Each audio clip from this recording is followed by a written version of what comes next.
Episode 6 of Degenerates. It's our Valentine's Day episode. Actually, it's post-Valentine's Day, after Valentine's, but we're going to talk about Valentine's Day anyway because that's all the shit what was going on yesterday. We were supposed to film yesterday. We were supposed to try to put it out yesterday, but life gets in the way, and you're just going to have to look back on our Valentine's Day week because that's what it is. But we get into everything. We get into platonic relationships and love. Dabble into a couple of movies. We talked to some chick flicks, Coco, Pixar, Love, Coco going hard as fuck, and comparing them. And then what else? The Notebook. We talked a little bit about that relationship, and it's chaos. And dabbled into eventually Mr. Will and Jada. Will and Jada, which eventually also led us to question the biggest TV series, the biggest pop culture moment. Yes, one of the biggest pop culture moments in the history of pop culture, and that is if Ross and Rachel Mr. Ross and Rachel. Yeah. Were they on a break? Is he a cheater? Is she wrong? Absolutely. Is he right? Which then dabbled on the red flags. Mr. Walking Red Flag. Catching red flags.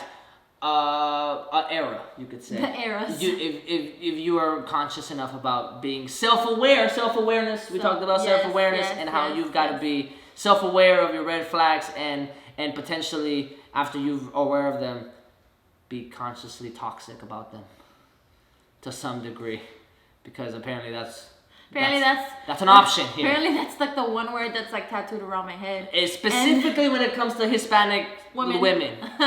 Because and we dabbled in a little bit about that and some serious notes and whatnot. Ending with the fact that I've never been loved before.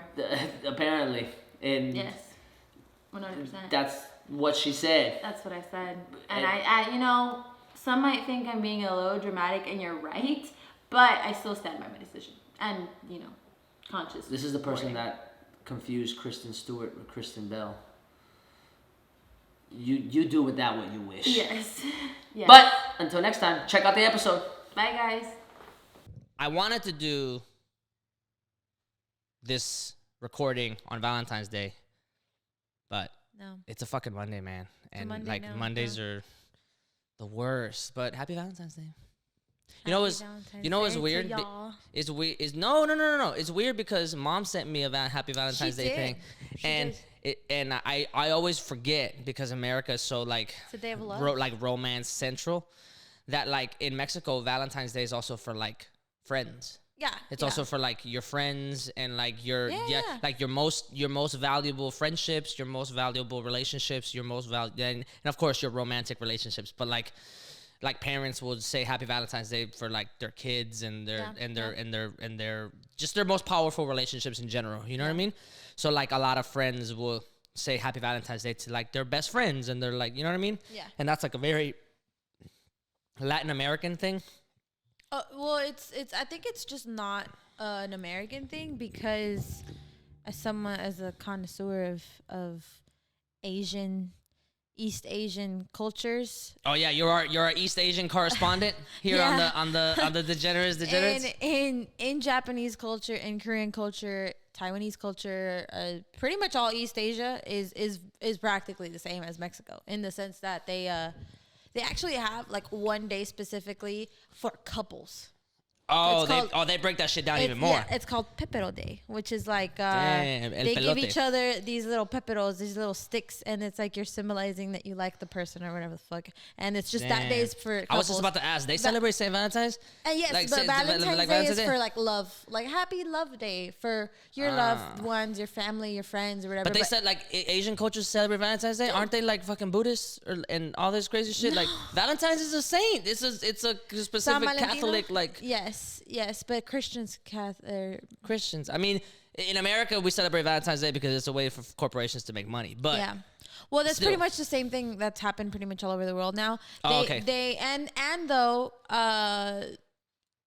Japan and China do tend to lean more towards Buddhism, but Korea is that a lot of their followings are actually they're Christian. Oh, word? Yeah, like they be praising God, talking about Jesus and stuff like ain't nobody's business. And sometimes it's like a little, but like it's okay. It's a little weird because it's like it's not your business. It's just a little weird because people shouldn't be talking about Jesus like that to me. Like I just. Oh yeah. Like, but we're degenerates through and through. Okay. Yeah. All the way with it. Yeah. So it's but yeah, it's interesting that it's just become that way. I don't know about That's so weird. I don't know about like Europe or anything like that, but East Asian, I know. Every quarter has its like money making holiday. Oh yeah. You know what I mean? Like the first quarter of the year is Valentine's Day. The second quarter of the year is St. Patrick's, and Mother's Day. Yes. The man, how we forget about wait. Father's Day's in the third quarter. We forget about Father's Day so quickly. Yeah. We don't give a fuck about fathers like Father's that. Day's on the third. But also 4th of July. Father's Day gets overwhelmed by 4th of July. That's the money making one.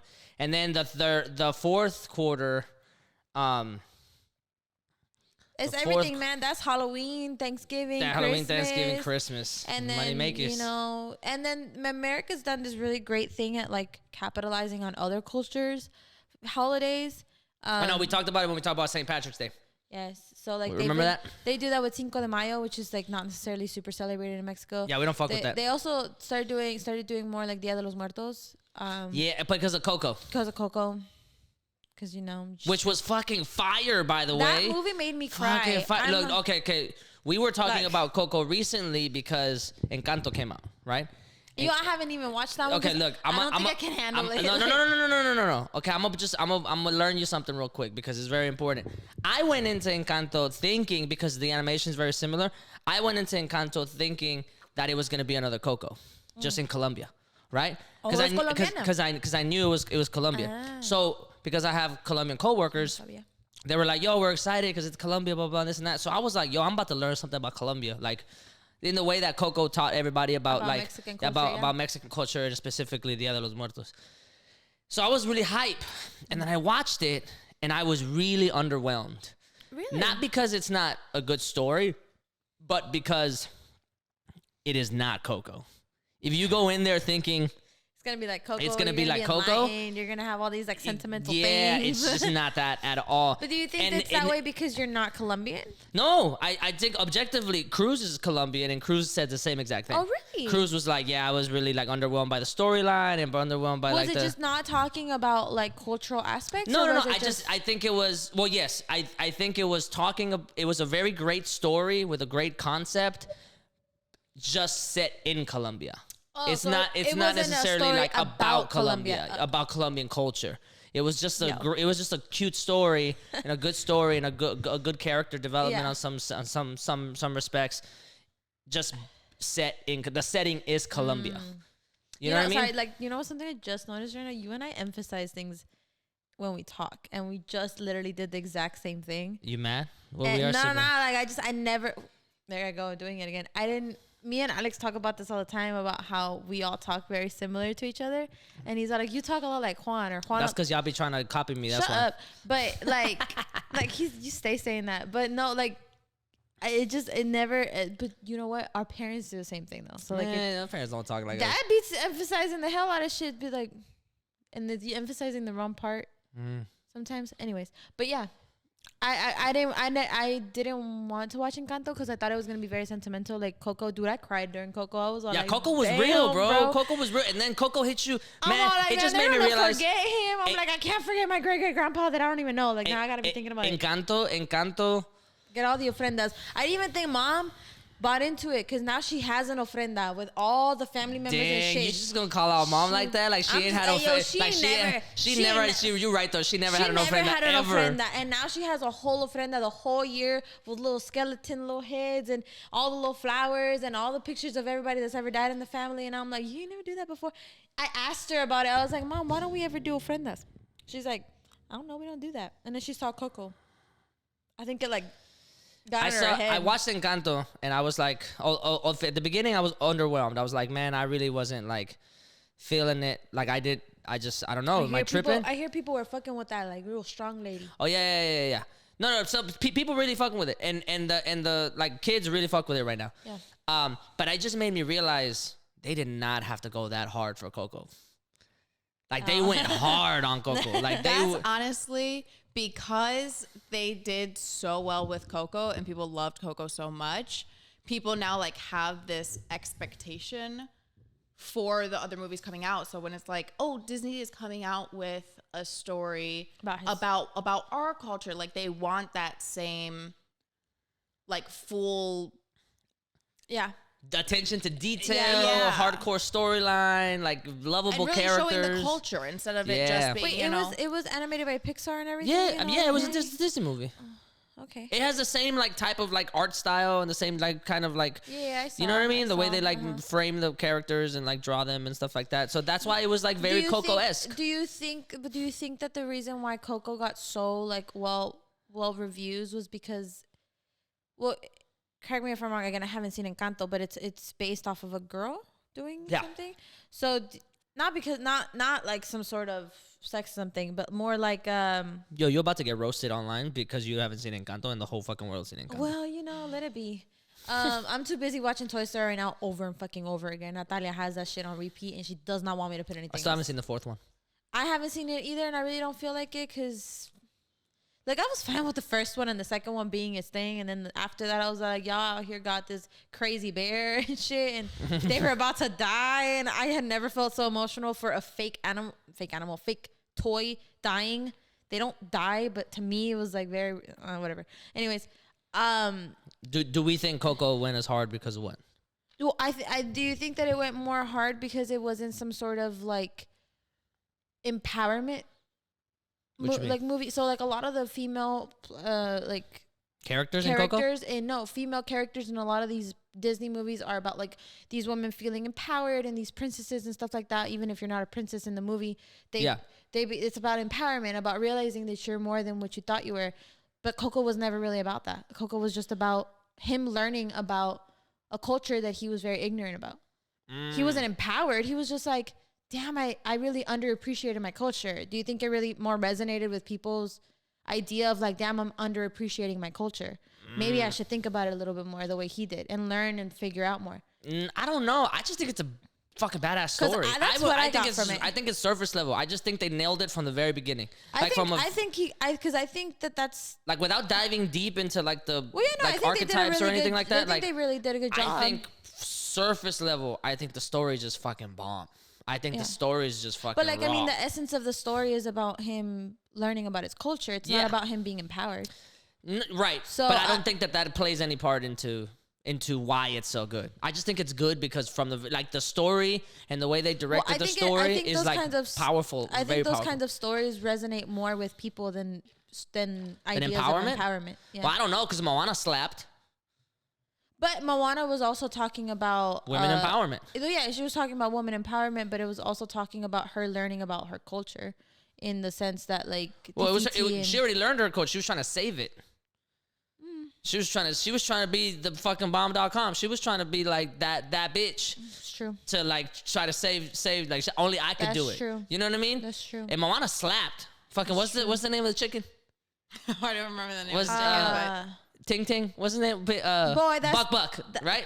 No. What's the name? I don't remember. That's and Ting Ting. I think was that wasn't even Mulan. It's like 2 syllables. Pepe. No, that's the Rush pig. Hour. Man, no, it was Shanghai Noon. It was Shanghai Noon. Pepe? Princess Pepe. Hey. Pepe. You think about Shanghai Noon? Why you bringing up Jackie Chan? Pepe. Jackie Chan and Owen Wilson up in this bitch. Yo, that or shit Luke was Wilson. bomb though. Yeah, that movie was fucking badass. That movie's Jackie Chan in any fucking movie is fucking hilarious. Fucking good, man. No, Shit's I don't know. funny. I don't think I don't think that plays any part into why Coco was so good. I think the storyline in and of itself, the way they got to the storyline, the twist at the end. Who was his real grandfather? You know what I'm saying? You know what I mean? The M. Light Shyamalan twist, like No, at man. the very end. No, honestly though, like you ain't think about that at all. Like I'm just telling you, they fucking got you. Mind. They like, fucking got you. You thought he was gonna show up in heaven, like yo, grandpops, like we can play guitar too, and then grandpops is an asshole, and you're just like, whoa, grandpops, like relax, you ain't gotta be like that. And then it just turns out you're like, it turns out your real dad looks like that uncle that's always drunk at the party. You know what I mean? And you're just like, yo, and it turns out that's just much more relatable than your grandfather being fucking Vicente Fernandez and shit. You know what I mean? Like, cause in the movie, his grandfather was Chente for sure. Well, no, he wasn't Chente. He was Who was it? Antonio Aguilar. Who's the one that's dead? I was just thinking about the old school one. It's not Vicente. It's Some mariachis. Pedro Infante. Pedro Infante. Pedro Infante. Your grandpops, man, are they trying to subtly say that Pedro Infante wasn't shit? Yo, I'm pretty sure they were. Like low key, because they even made him look like Pedro Infante, bro. Like they weren't even stressed. They weren't even fucking trying to hide that. Is that really what it is? Yo, we gotta look this up. I don't know if we gotta dive deep. He was inspired by, like they took you know, low key, a lot of those Mexican singers that get famous, Ramon Ayala and like all those places. Oh, maybe Ramon Ayala does write his own songs, but a lot of those songs that get like really famous, Mi Cómplice, like fucking Tragos Amargos, all this shit, they get redone so many times. Yeah. Right. It's very difficult to find who the original writer of those songs were. Also because a lot of them were built, like, they were fucking written in fucking ranchitos, bro. Right, that's what I'm saying. Like our grandpas were probably singing them, and they were probably, like, making them as they were getting drunk. And then they got a real recording of it, and then the person that, like, somebody wrote that shit down and was like, you know, this was a good song right now. Yeah, so a lot low-key... That's the real subplot of Coco, is that like a lot of these really great songs, they ain't got the same writers, and the people that actually wrote the songs were some nobodies that nobody knew about. Whenever the fucking grandpa was like on the floor and shit, I was all like, don't die, bro. And then I knew he was dead, but like, don't die she again. ain't never know that you loved her. Oh shit. I was like, grandma. The most relatable part about Coco is that the women in that movie sounded like acted exactly like Mexican women. Yes. That was like, yo, that shit is chilling. Especially the grandma when she was like, I don't fuck with this dude no more. And I was like, yo, that's real, bro. Cause mom be like mad as fuck making the salsa hella spicy, and she'll be like, fuck that guy. Like, yes, I know he lives with me and we share the same bed and I love him and I ain't never gonna move, but fuck him. And they say that shit with power. They say it from their gut. You know what I mean? Yeah. So even watching Coco in English, do you think that they sounded like Mexican people? Oh, I don't know if they sounded like Mexican people, but the character. Okay, the character, right. Not necessarily like Mexican. Then, like, no, like Jaime Camil. You know who Jaime Camil? Well, you don't watch novelas then. But did he voice one of the actors? Yo, bro, he voiced the dad. Oh. He voiced the dad. He's Jaime Camil. He's Betty La Fea, bro. Like, he's the guy that was in Betty La Fea. He's like this little fox, man. He's like a little gray fox. He's out here still doing his thing. Killing it? Yeah, he's really rich, bro. Jaime Camil is like really, really like in the Damn. You putting me on right now. Yeah, bro, because I watch novelas and stuff, and he's been like... Y'all dramatic ass. I'm sorry, but novelas set the ground. They set the motherfucking tone for everything. But that's what I'm saying. Like the women in Coco, like I was like, yo, that's mom for sure. That's us and for the way she was like, you're never allowed to touch the guitar, and I was like, holy shit, like what the fuck, like not flashbacks to me, but flashbacks to like mom saying some crazy ass shit, like you can't go to Daniel's house no more. Like what? Like you can never go to Daniel's house again. I'm like, god damn, I didn't do anything. I wasn't even there. Not even gonna lie, I know Natalia already be feeling that way about me because sometimes I'm like, no, ¿qué es eso? And I sound just like mom when I start screaming. Like when I start, me oigo bien chillona. That's why I'll be like, Natalia, ya te dije. And then my mom's like, that's why I be ignoring you, because I used to ignore the shit out of mom too. Yeah. You start talking like that, I'm like, immediately I fucking start to zone out. Dad was talking to us about how me and mom are like, when we have conversations and shit, we be like noise canceling the room. Oh, y'all like sense? It's the same frequency, so y'all just clash? No, bro, like we make it impossible for people to hear around us. Because y'all are fucking annoying. Because the way that we talk, I don't know if it's the way that we're getting excited or the fact that like I match mom's tone and mom's tone keeps going up. And so I keep going up until we're just like, and then but that's what I'm saying. And it gets really like nasally and shit, and it's all like, But like, that's what I'm saying. Like in Coco, like the fucking they like that's another thing. I think the story in and of itself, the way that they move through the story, the plots and the turnarounds and the character development was brilliant. The way that they did it and like of course the animations was great, but also the characters were really believable. Yeah. Like those, I I think do just those two, 100% just those believe two that. things, just dialogue and Mama Coco. Mama Coco, like Mama Coco, the grandma was like very, you know, chill. But then like Mama, what was her name? Esperanza Isabel, the main mama. I don't know. The mama that was married to the guy that died. Yeah, the one that was pissed off. I was all like out here hitting shit with the shoe and stuff. Yeah. Like she's like, you gonna make this work? It's like, ma'am, how am I gonna make this work? You just broke my computer. It's like, you gonna make it work regardless. I don't know what you're gonna do, but you're That's gonna do real. it. And that was like, And I don't know how Colombians are. I don't know if Encanto was like real in terms of It might have character, but it was just a good story. It's a good story. It's worth watching. You should watch it. Yeah. Just set in Colombia. That's the only thing. It Well, wasn't. and that's the thing. So that's why I asked if the characters in Coco really seemed like Mexican characters, or like or if they sounded Yeah. Mexican. Because Cruz had mentioned that. Shout out to Cruz. Shout out to Cruz. Shout out That they didn't sound Colombian. Oh. At least in English, but he also mentioned that he has to go back and he really wants to give it a second chance and rewatch it in Spanish, because people have said that like they do actually sound Colombian and Spanish. Colombian when they're speaking in Spanish. But in English, they kind of all just have like a very general, basic, like Hispanic accent. Hispanic accent, yeah. well, they That shit slapped though in terms of the soundtrack though. Oh Yeah, yeah. oh fuck The yeah. Because- soundtrack is.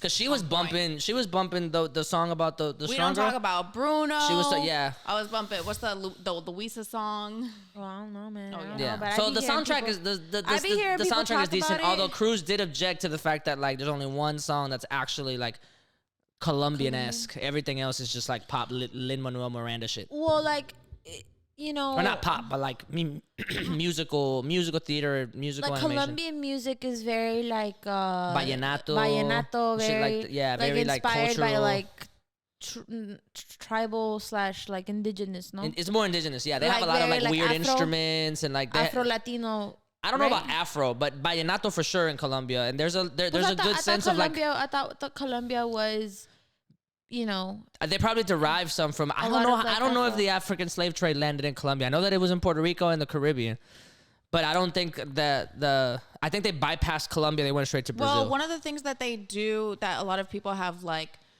really appreciated about Encanto is that a lot of the characters, like, they're very diverse. So Yeah, you 'cause have like, some yeah, that are there very is- dark there is skin, darker you have complexion. some No, that are maybe you're very right, maybe fair you're right. Maybe skin. there is some Afro I there. thought it has a slight, like even vallenato y punta.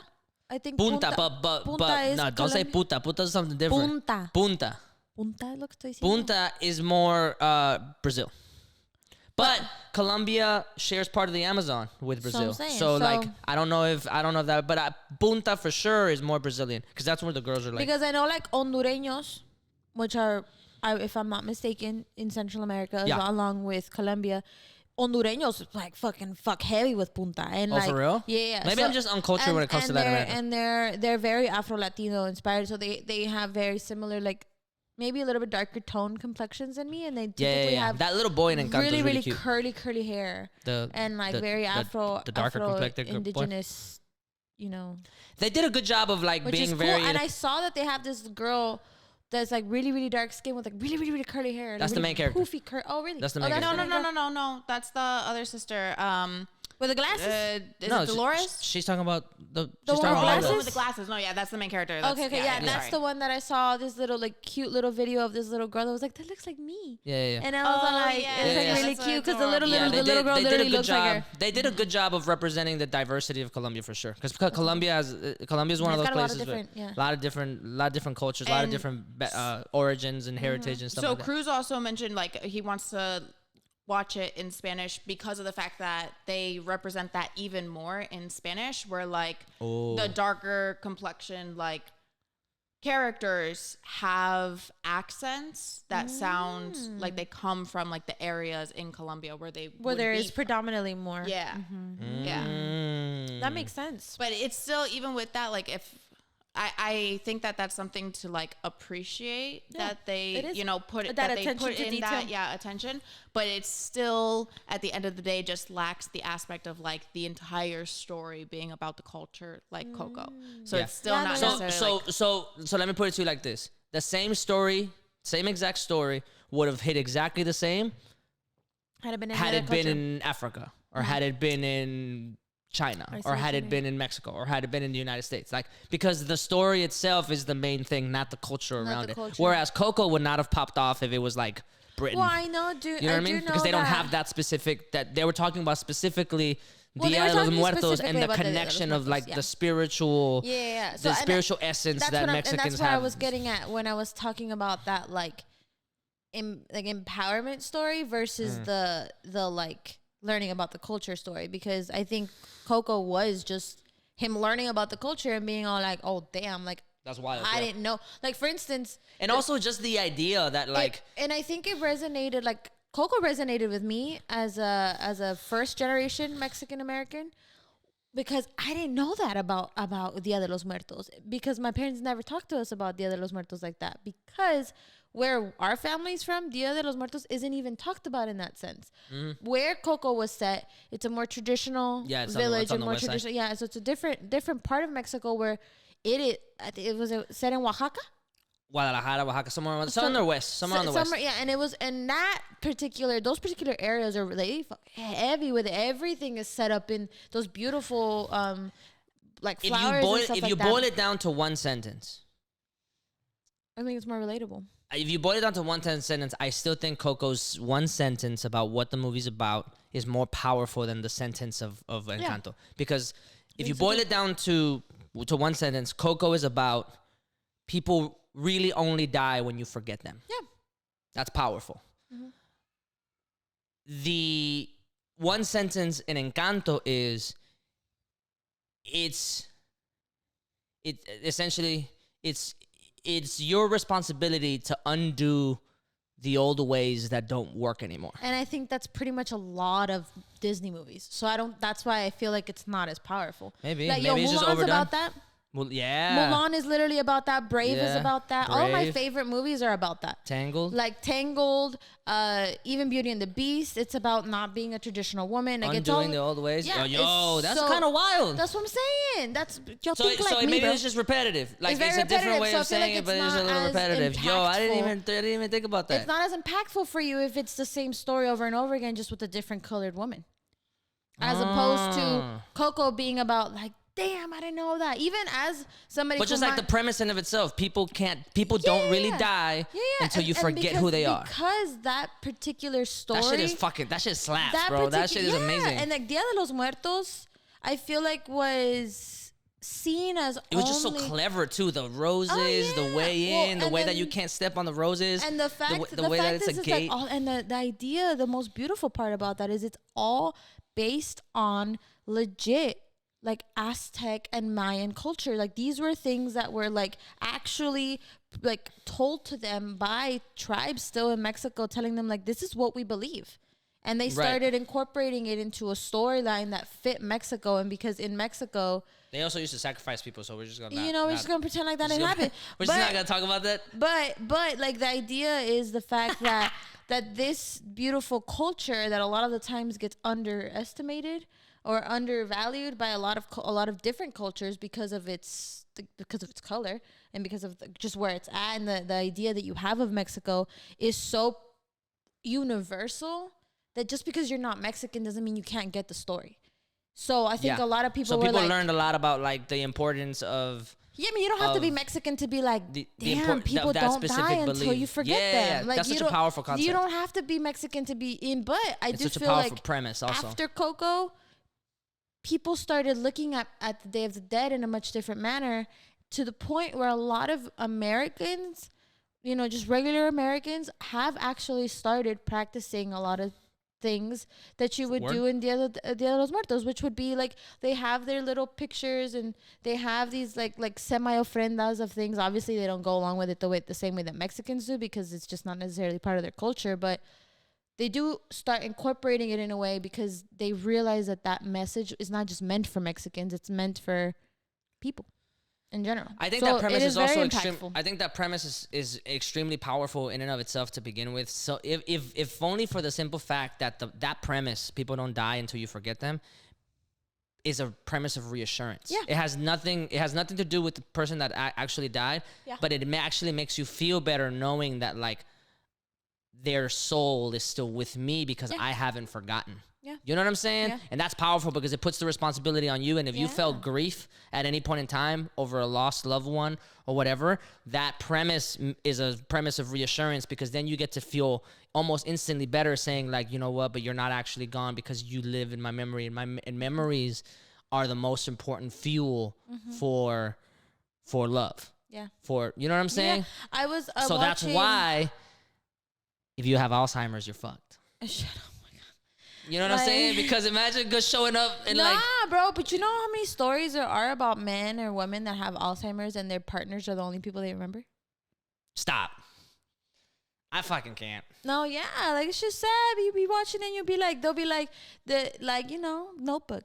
Yeah, I was about to say Yeah, I the know. Notebook. The Notebook, man. I don't like that movie. I don't care. I like it. The This Notebook. shit. The It's Notebook, too man. unrealistic. It's Yeah. not unrealistic as fuck. You know, Yeah. crazy bitches be You know- out here acting crazy. You know, and I men know. out here. That's the realistic part about it, is I that she's know. crazy. And the fact that That's the only realistic part about it, is that she's Nah, crazy. bro. But And somebody he that He crazy. said it's just unrealistic that a man would write to a woman a letter for 365 days, like one letter per day for a whole year. He's like, that's so unrealistic. well, you got to think about the fact that like I just don't think it does a good job suspending you in disbelief. I think like I'm all for movies being fantastical as long as you suspend me in disbelief correctly. You know what I'm saying? Like love stories and rom-coms and like and romance, movies like that's their job is to suspend you in disbelief and give you this like wild like fantasy kind of thing, but you have to do it correctly.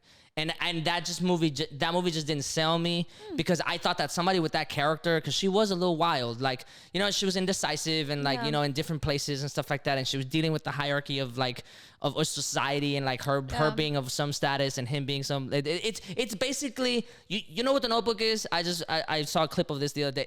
The Notebook is basically Jack and Rose if they were never in the Titanic. If they met in real life, like in like regular life, if they weren't stuck in a boat that they were about to fucking die, and they had to like just love bomb each other essentially, be like, because this is all the time we have, so we're doing this. You know what I mean? Like that's what would have happened. It was like her coming from a different place of society and him being some like and then her struggling through all that all that shit. I just don't think she would have stuck around. I don't think she would have stuck around for that long. Him being that in love with her.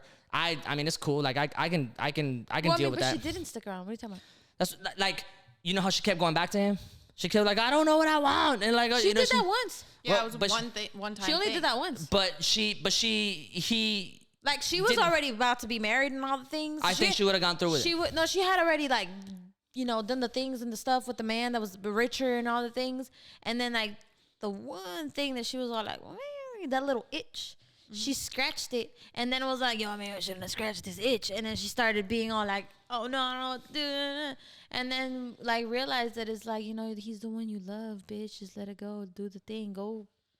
Yeah, I naked and think paint. by that time, I think they would have been in completely different parts of their lives. They wouldn't even have been like feeling those things anymore. Yeah, I think the reason why people really like that movie though is just the fact that, well, I like the movie because I didn't realize that the old man was him. Yeah, Until the very that's end. the twist, right? That's the like. Yeah, I like, think that's here the we only go. thing Is that it really? I realized that immediately. He's I telling didn't- the story to her. Yeah. No, I thought it was just like first I didn't even realize that when I first watched it, I didn't realize that they were the couple that they were reading about. I thought they were just reading a book. I thought they were just reading The Notebook. I also think she's so. I just also think, realistically speaking, she's so cruel. Like, imagine being put through that, emotionally speaking. If you were that guy, like that's not a love story. That's a story about a woman that's so Well, cruel I to will a say, man. though, and then him sticking through that, even though at the end, like she has Alzheimer's, she can't remember him and stuff like that. Like that's still so cruel. Put somebody through that kind of shit. What did she do that was so cruel? What did she put him through? I don't understand. Well, isn't he trying to get her with her the entire time? No, Oh, no. no. There is at one point. This just goes to show how long when ago I they're watched the young, movie. yeah, you have to rewatch this movie. Yeah, 'cause you you have really it do. all wrong. Yeah, you when really they're do. young, they meet. She's still like They're in I don't love, even yeah. think she's 18 She's yet. still, she hasn't even gone to college yet. Yeah, and he was a lot and her older than parents her. like basically run her life, but she's looking for that excitement that she hasn't gotten yet. So she meets Jack or Jack, Jesus. Dang, I Rose know. and Jack. She meets. They whatever fall in his name is. love, they fall break in love, up. Yeah, but then and then her parents kind of forced Yeah, for they- her they- that they she was break going to up. go to Yeah. a college in New York. Yeah, So she goes up to New York. They broke up, and then she fell in love with this other dude. cool. Yeah. While she was in the army being a nurse. Yeah, 'Cause she was a nurse. And Details. he was writing letters to her, but she didn't get them because her mother was hiding them. She didn't Sure. like her mom didn't want yeah, her yeah, to see them. villainous. Yeah, So then later, like she's already in love with this guy, about to get married. She goes back down to the town where she met him for some other thing. It was like supposed to, I think it was for wedding dress shopping Yeah, or something. yeah. They re-meet.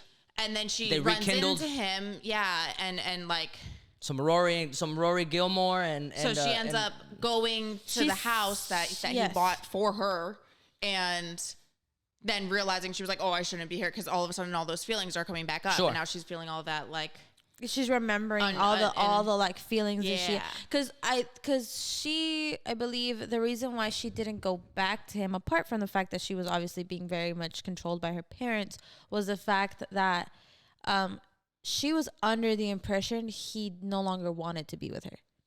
So there's a big they fucking Yeah. they Darcy and, Yeah. and Lizzie Bennett that shit. no. Don't do that. No. Even you were like, that's not the story. No. Don't you No. dare. No, I look, like it, but don't you No, dare compare it yes, to PMP. no. that's not what I said. No, because That's not what I said. That's not what I said. No, really don't. Because Don't compare it to PMP The ever. Notebook is one thing, but don't talk about my Pride and Prejudice like that, because that movie. We're not gonna talk about it right now because it's too much. Anyways, she was under the impression that he didn't want to be with her because of the mom doing something, and basically she thought that she gave him, if I'm not mistaken, the message to go see her before they left. But her mom didn't let that happen. So she was like, "Oh, so you don't want to be with me?" But then ultimately they have that little moment And then where like she's confused or whatever. She ends up going away anyway, and he never sees her, and then he never sees her and then again he until she just comes shows back. up when she has Alzheimer's. No. She. And then he just shows up when No. She goes back to the. Yeah, she went back to the town, town. and like she shows up, and there's the confusion there, and she's not sure, because she's like, I still love you, right? Got it. And then they talk And about that then she's- miscommunication that happened, and she's like, Yeah. "Wait, Got I it. thought you never wanted to see me." He's like, "No, that wasn't what happened." But then and then she obviously- started like, Yeah, and- everything came back to her and was like, "Wait, somebody what? was fucking with this. Somebody Yeah. was fucking with the timeline on purpose." And obviously at that point she's confused because she's like, So does she get back with him or no? yes. At that point she does, yeah. Yeah. But she's very confused, and she kind of goes back and forth a little bit because she's like, So she ends there the are marriage. two different guys, huh? She ends the marriage. Yeah. She eventually does, because she's Yo, like, that's fucked up to the guy that she was marrying. Well, I mean, what was it's she just- gonna do? Keep being with both of them? No, but at that point, like if you saw somebody and shit was fucked up, like if you really love that other guy, then Well, that's the thing though. She thought she loved the other guy under the false pretense that the other guy no longer loved her.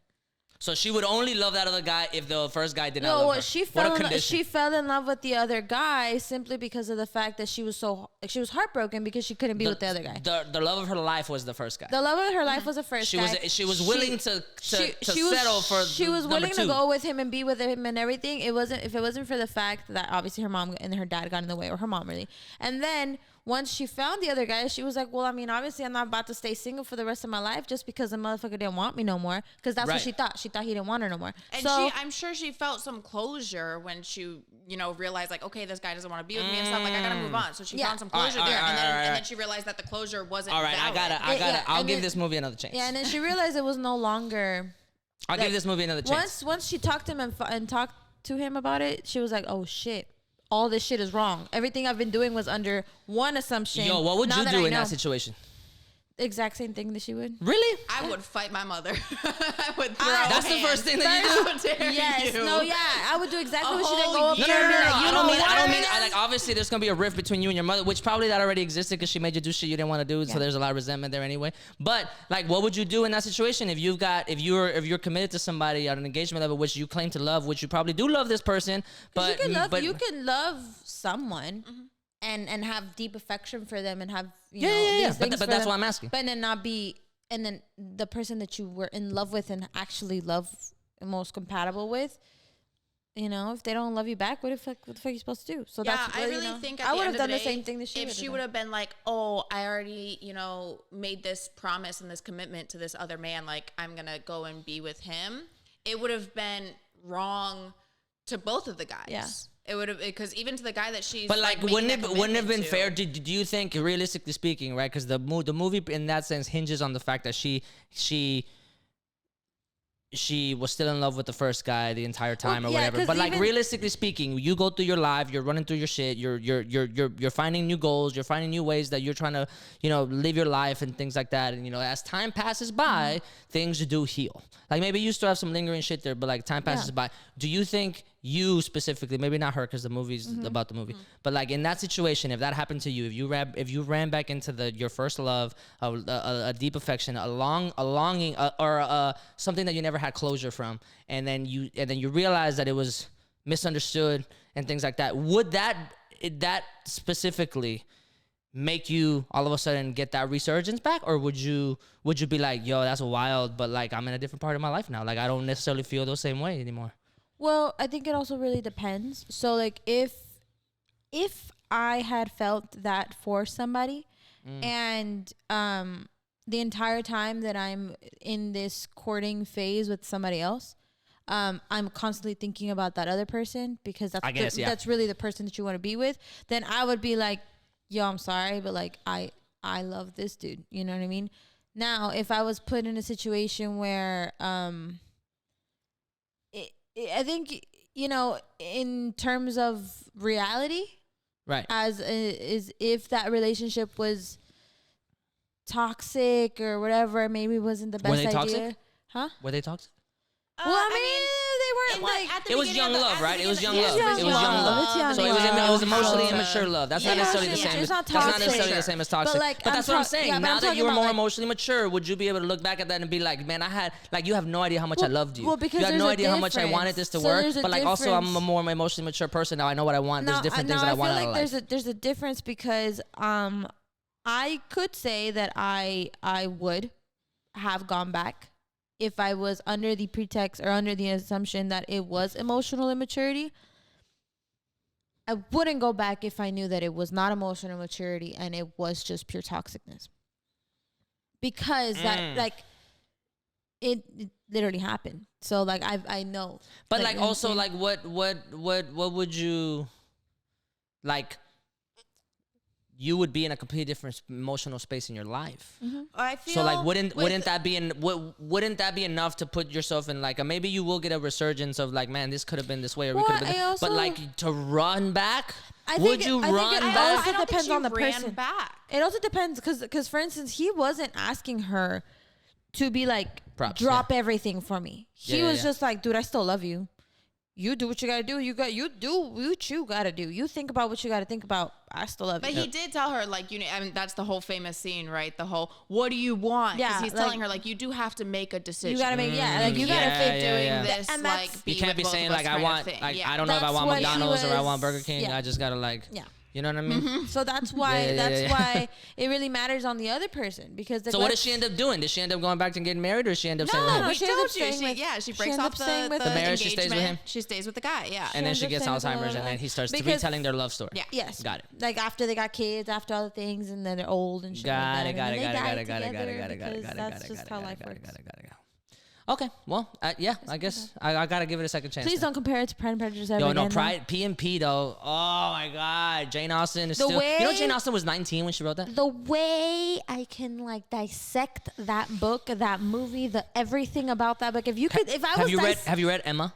No, I haven't, and I'm like very like. Have you read weary about Persuasion? it. Emma or Persuasion. Read Persuasion because that book is I'm fucking weary. insane, but it's so good. Look, the way Jane writes female characters is the most incredible. I read P&P when I was Dude, in I'm middle school or high school or something like that, in love and with I remember specifically. Lizzie is my goal. Yeah, I remember specifically being like, Lizzie fucking Bennett, Yes. how do you exist? Yeah. If this is true, you know what I mean? Because it Yeah. was just so brilliant. And then when you look back at the history about PMP in Victorian era, like you know what women had to go through and like politically and all this shit, and you realize that she wrote it during that time. Fucking Jane was so ahead of her time in terms of like feminist movement, Yeah. in terms of like what it means to be like a really empowered woman and all this shit, man. Yes. Man, she fucking sold me. Man, dude, that. And Keira Knightley in that movie kills it too. Don't talk. Yes. So yes, that's the. Although I think that Darcy was not as handsome as he should have been. I don't know what the fuck you talk about because that man. You think he's handsome in the movie? Handsome as hell. What are you talking about? I think it's the mud chops. I think it's like the the fact that these motherfuckers did look like that. They ain't looking all handsome and shit like fucking, I don't know, these. I was just expecting like a little something. I think he killed it. I think he killed the role. I think he was just like, because he was stoic in the book. She describes him as being like so stoic and so The like way secretive he's out and here like so. like saying like, you know, I'm loving you, oppose my better judgment, and be like, well then bitch Fuck don't love yeah. me. Like, that boy okay. said, oppose my better judgment. That boy, He's that boy, like- that boy said, I love you, and I can't help it, even though I don't want to. So even though I know deal I with it. shouldn't love you, and it's Deal just with like, it. bro. Well, it's the not even that he way- shouldn't. He should. He did pick the right one. She was exactly who he was looking for. Because he was looking for somebody that went against the grain, did not give a fuck, did like was against like a lot of traditional. Like, he was incredibly progressive, like man. rich man at that. He like, was a man. That's what he was. He was the man. I think he was the first character that was like very obviously written by a woman. The first male character that was like very obviously It's like written you by a are woman. written by a woman. You You know, know what I mean? You know. Whenever I see men that are like that, I'm like, you know, the God actually wrote you because the God is a woman. You got written by women. women energy. You got written by. Oh yeah, there's so many guys that I'm like, you are. Tom Holland is written by a woman. Really? Let me tell you why he's written by a woman. Because, Break it down. Because he and Zendaya. He worships at that girl's feet, but in the most beautiful way. He's not out here like, damn, my girl fine, my girl this. No. He's all like, isn't she beautiful today? Like, so subtly, not even telling her to her face. Like, he's on an interview or like, they're like, she's walking. He's just smitten. And he's all like, yeah, Not she just, looks but like great. he's smitten. Is Yeah, what I'm he's saying. all like, he's like, damn, she's like great, huh? Yeah, she looks really good. She looks beautiful. He's just beautiful. smitten over her. Yeah, and then Kind of like, like when Will and Jada, when Will used to do that shit, but that didn't age well. nah. That did not age well. Not with these situationships and Nah, stuff. Jada over here, happy Valentine's Day for real. Damn. No, like he's The internet written would by a not woman. the internet would not let Jada live that down, and I am sorry, but like Well, you know what though? But I think I am all for people having whatever relationship they want to have, because I think that you don't necessarily have to be, you know, traditional, but the way they made that shit so public, and the way they had my boy out there the way crying, they had holding my his boy tears. crying, man, my Poor baby dude, Will. bro. Especially because like Will was that guy. Like Yeah. Will was like super mega star. Like Yeah. Will could have had anybody he wanted. Like Yeah. and he looked like Will and Jada had this like perfect relationship, and or they might still have a perfect relationship. It looks like their communication is key in their relationship. But the way they had my boy out there with fighting back the tears, and the way they memed him, Oh yeah. man, that shit broke my heart. I felt for Actually, Will, because I was all like, man, see, this is why yesterday's- men don't be talking about shit like that. Yesterday, specifically as Love Day, I saw a particular post about men and about the way that men are treated in society and Break it down. and stuff, and they were talking about the fact that they're like, the reason why men don't want to talk about stuff publicly a lot of the times is of course because of the fact that they're shamed into believing that they shouldn't be talking about these things. Because whenever they do see something, like for instance Will crying and feeling what a normal human would feel when their lover, the person that they love the most in Would their they life, have an emotional is connection with somebody? talking about something as serious and sentimental and, you know, heartbreaking as that, they make a meme out of him. You know what I mean? So men are like, well, if this motherfucker gets memed, the fuck am I supposed to do? Just get like chill out and let, you know. When it's laugh also about it? looked at as weakness. Man, and I feel for Will though. I'm like, man, I look at that I've watched the interview, and I was looking at his face and his like eyes, and I'm like, man, bro, I know what you're thinking. Like, I know what's going in there. I know what's going running around, and he's just fighting back, and he's just like, and because he's like, what I actually do want to say, I don't want to say on camera. Like, that's a conversation you and I are gonna have like alone whenever like for me to tell you how you actually hurt me, but. To clear our name, to clear our family like image for optically, I'm just gonna sit this one out, and that, my friends, is true power. Man, that is an fucking. That is an emotionally mature man, and let me tell you though, an emotionally intelligent man as well, man. because there is a way to unintelligently use your emotions. You can be emotionally mature to a certain extent, but not be emotionally intelligent. So you could be very aware of the way. Oh, right. You could be self-aware emotionally, but not know what to do with it. Yeah. So you could just be like the biggest idiot on knowing how to use them. Or you can make the wrong decisions. Or you make the wrong decisions. Right. You can make the wrong decision. Yeah. So like, and there's also the times where it's like you consciously make the bad decision because you want to make the bad decision. So like we gotta stop pretending like people don't make bad decisions on accident. Like, I be making the decisions that I make consciously. Like, sometimes I am making a bad decision and I'm like, I want to make the bad decision. But that's also part of, like, I'm going to push back on that because you're my sister. Like, it's also part of the way we were raised. Because, like, we were also told from a very young age, like, whatever you're going to do it with, even if you know it's bad, even if you know it's good, do it. And like, face the consequences of it. And, like, look at it in the face and be like, this is what's good and this is what's going to happen. And you either deal with it or you don't, but it's none of my business. This is what I'm doing. So, like, that is actually something very... which is a sense of emotional maturity to some degree. Still a bad decision, absolutely. But I get what you're saying now. But I'm, and I don't know. I wouldn't consider it being emotionally intelligent because of the fact that I don't think intelligence comes from knowing how to, like knowing when to use your emotions, but just how you use your emotions. How you use your emotions. So like I would consider that as me not using my emotional intelligence because I'm consciously making the decision that's going to eventually hurt me the most emotionally. Okay, so since we're going to keep being on the Valentine's Day love trope here, we're going to go into an old argument. An old classic pop culture argument since we're on the love topic. Which one? My man's Mr. Ross Geller, were they or were they not on a break? You go first. Were they not on a break? Look.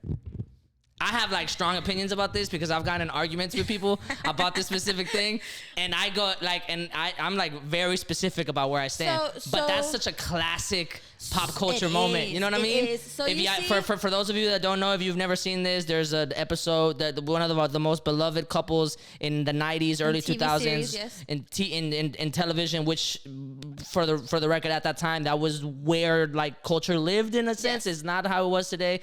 Ross Geller and Rachel Green from the show Friends were in a relationship. They were going through some trouble, and they end up on a break, and they end up he ends up sleeping with another woman that night, and then it causes a big rift in their relationship, and then also a rift in their friendship, and then eventually develops itself into a very nuanced love story, super long, down the road as the seasons progress, all the way up to season 10 or whatever, when she gets off the plane. So based off of that, so look, this is the thing. Where you stand on it? You think he's a cheater or no? Oh no. So this is my take on this is not as like black and white, because I don't believe in black and white. I'm very shade of gray. Everything's a shade of gray for me. So cool. So to me, the idea is, yes, they were on a break because she's like, from us. She said from us specifically. So they were on a break, and what you choose to do on that break is your responsibility to take. So this is the part where I wasn't really a fan of Ross, in the sense, and why I feel like people misinterpret what being on a break meant. Like, yes, being on a break. Maybe we should define that. What do you think being on a break?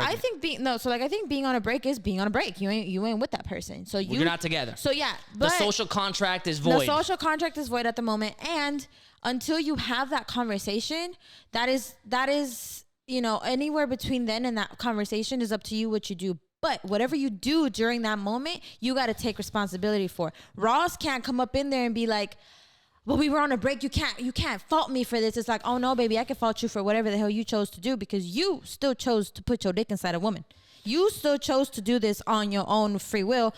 Whether you were upset, whether or not you were feeling some type of way about things, that's on you, baby. Your emotional maturity should have been, let me wait this out and talk to Rachel about this tomorrow. I don't care how upset I am about things. There are people that say that being on a break means that they are still together, just not like in each other's spaces. No. There are people that believe that. I've talked to people that are like, no, that's what a break means. Well, I'm like, nah, son, like, you're just in the wrong relationship. Well, then. I think that like if that's what you choose to define a break as, which is maybe what Rachel thought the break was, fine, that's not a big deal. That's what she chose to be. That's what she wanted to be the break, but that's not something that either one of them talked about. Now, granted, the reason they didn't talk about that was because Ross just left. Yeah. Here's what I think about the whole situation. I don't think he's a cheater, because they describe him as a cheater. I don't think, and Rachel specifically clings onto that point about like her feeling like he cheated on her. Mm-hmm. Betrayed, essentially, right? Yeah. I don't think that he's a cheater at all. Yeah. I think that they were broken up. Yeah. And what I do think is that he's insensitive. I do think that he made a decision that was incredibly wrong, that was incredibly insensitive, and that was an emotional betrayal. Absolutely. Because despite the fact that they were arguing and they were upset clearly about very deep issues, right? Despite all those things,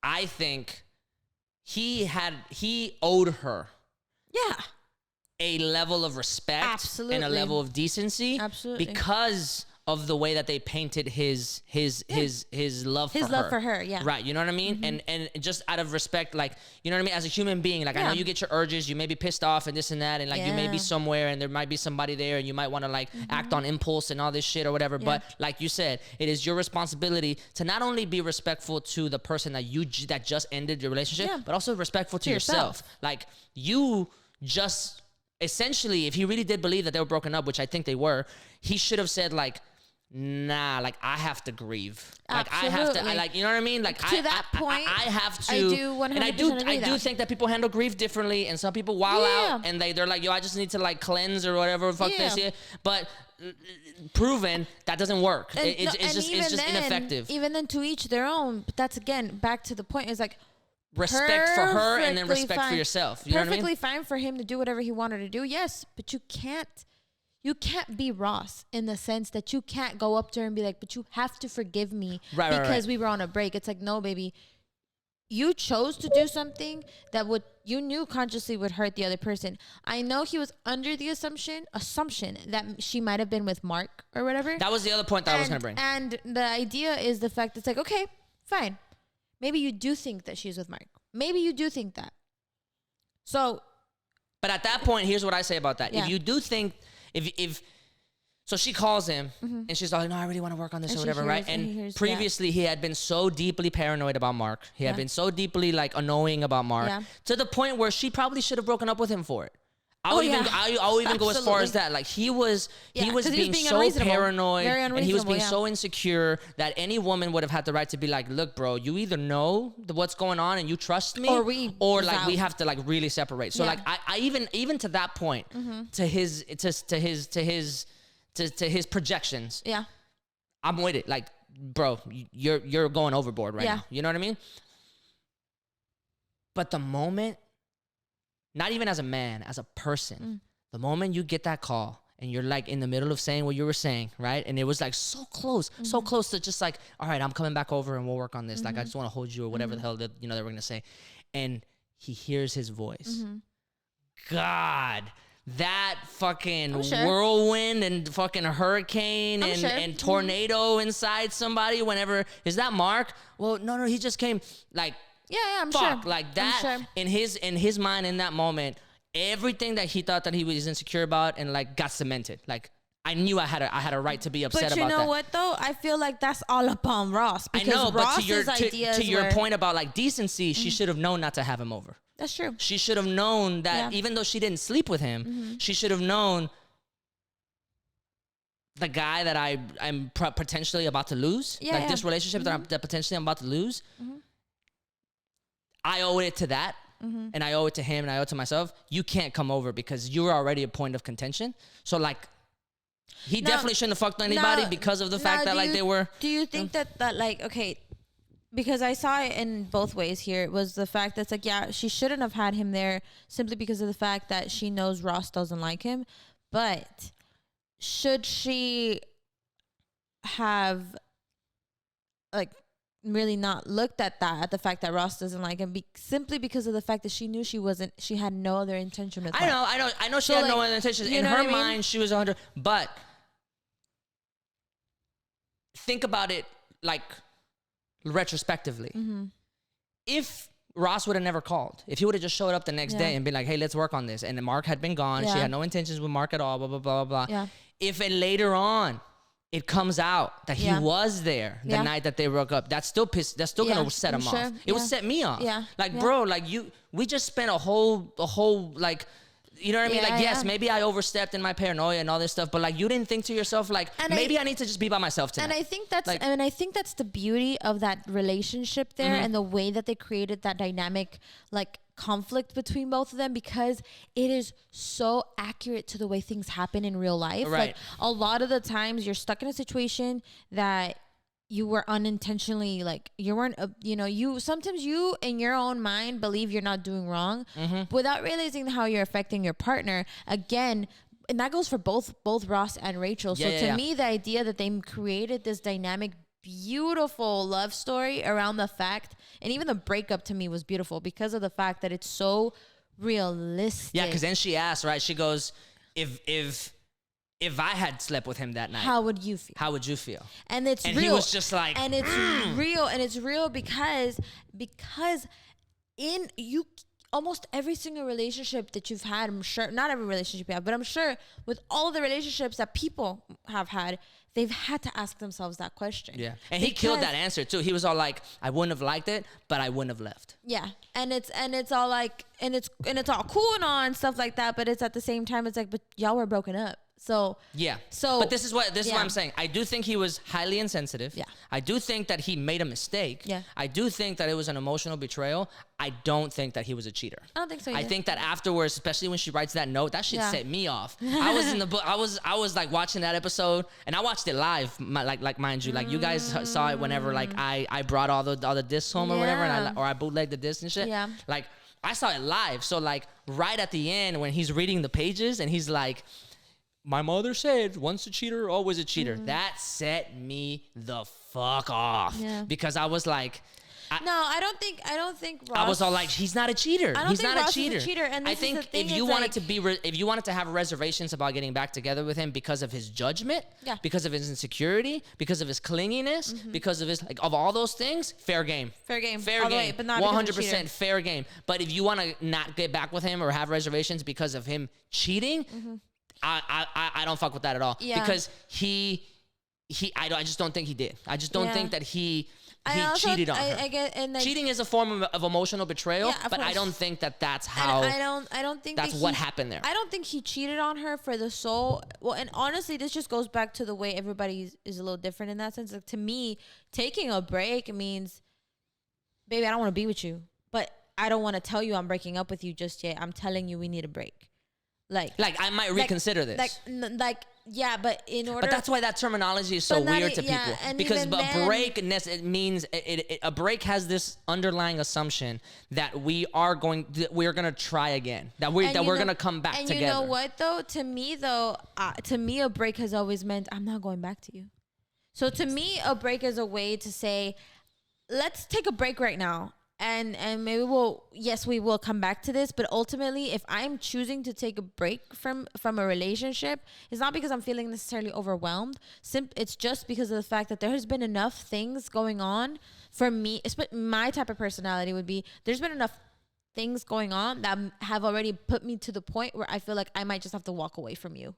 Right. Entirely. But that's a breakup. Meanwhile, I know maybe other people like Rachel. Some maybe, people have been on was, breaks the kind of and, character like- that was no. I just need some time to think. Well, what about people that like are making lifestyle changes? Right? Like new jobs, new whatever, blah, blah, blah. Yeah. You're moving or this and that, and you're trying to figure out what it is if you're actually going to stay in the relationship. Mm-hmm. Maybe a break might be necessary in that sense to clear your head, find yourself and figure out whether that's what you really want. Yeah. And there's still some sort of like, it's not necessarily a breakup per se, but it's one of those things where like, we're still going to be tethered to some degree, but like I need space to like really figure out what I want to do. I guess I'm just the kind of person who doesn't. Because we're need looking that. at this right now, at least the way you're speaking about it is like you're asking for a break because there's been a series of red flags. But sometimes breaks happen for completely different reasons. Like maybe Sure. there's no red flags. Maybe the relationship And- is good, but like and things are happening I in each think other's a lot of lives. the- Maybe, you know what I'm saying? Yeah, and I think a lot of this goes kind of back to like this generational thing, like a cultural thing, where like I was as a woman taught, which is not necessarily the best thing,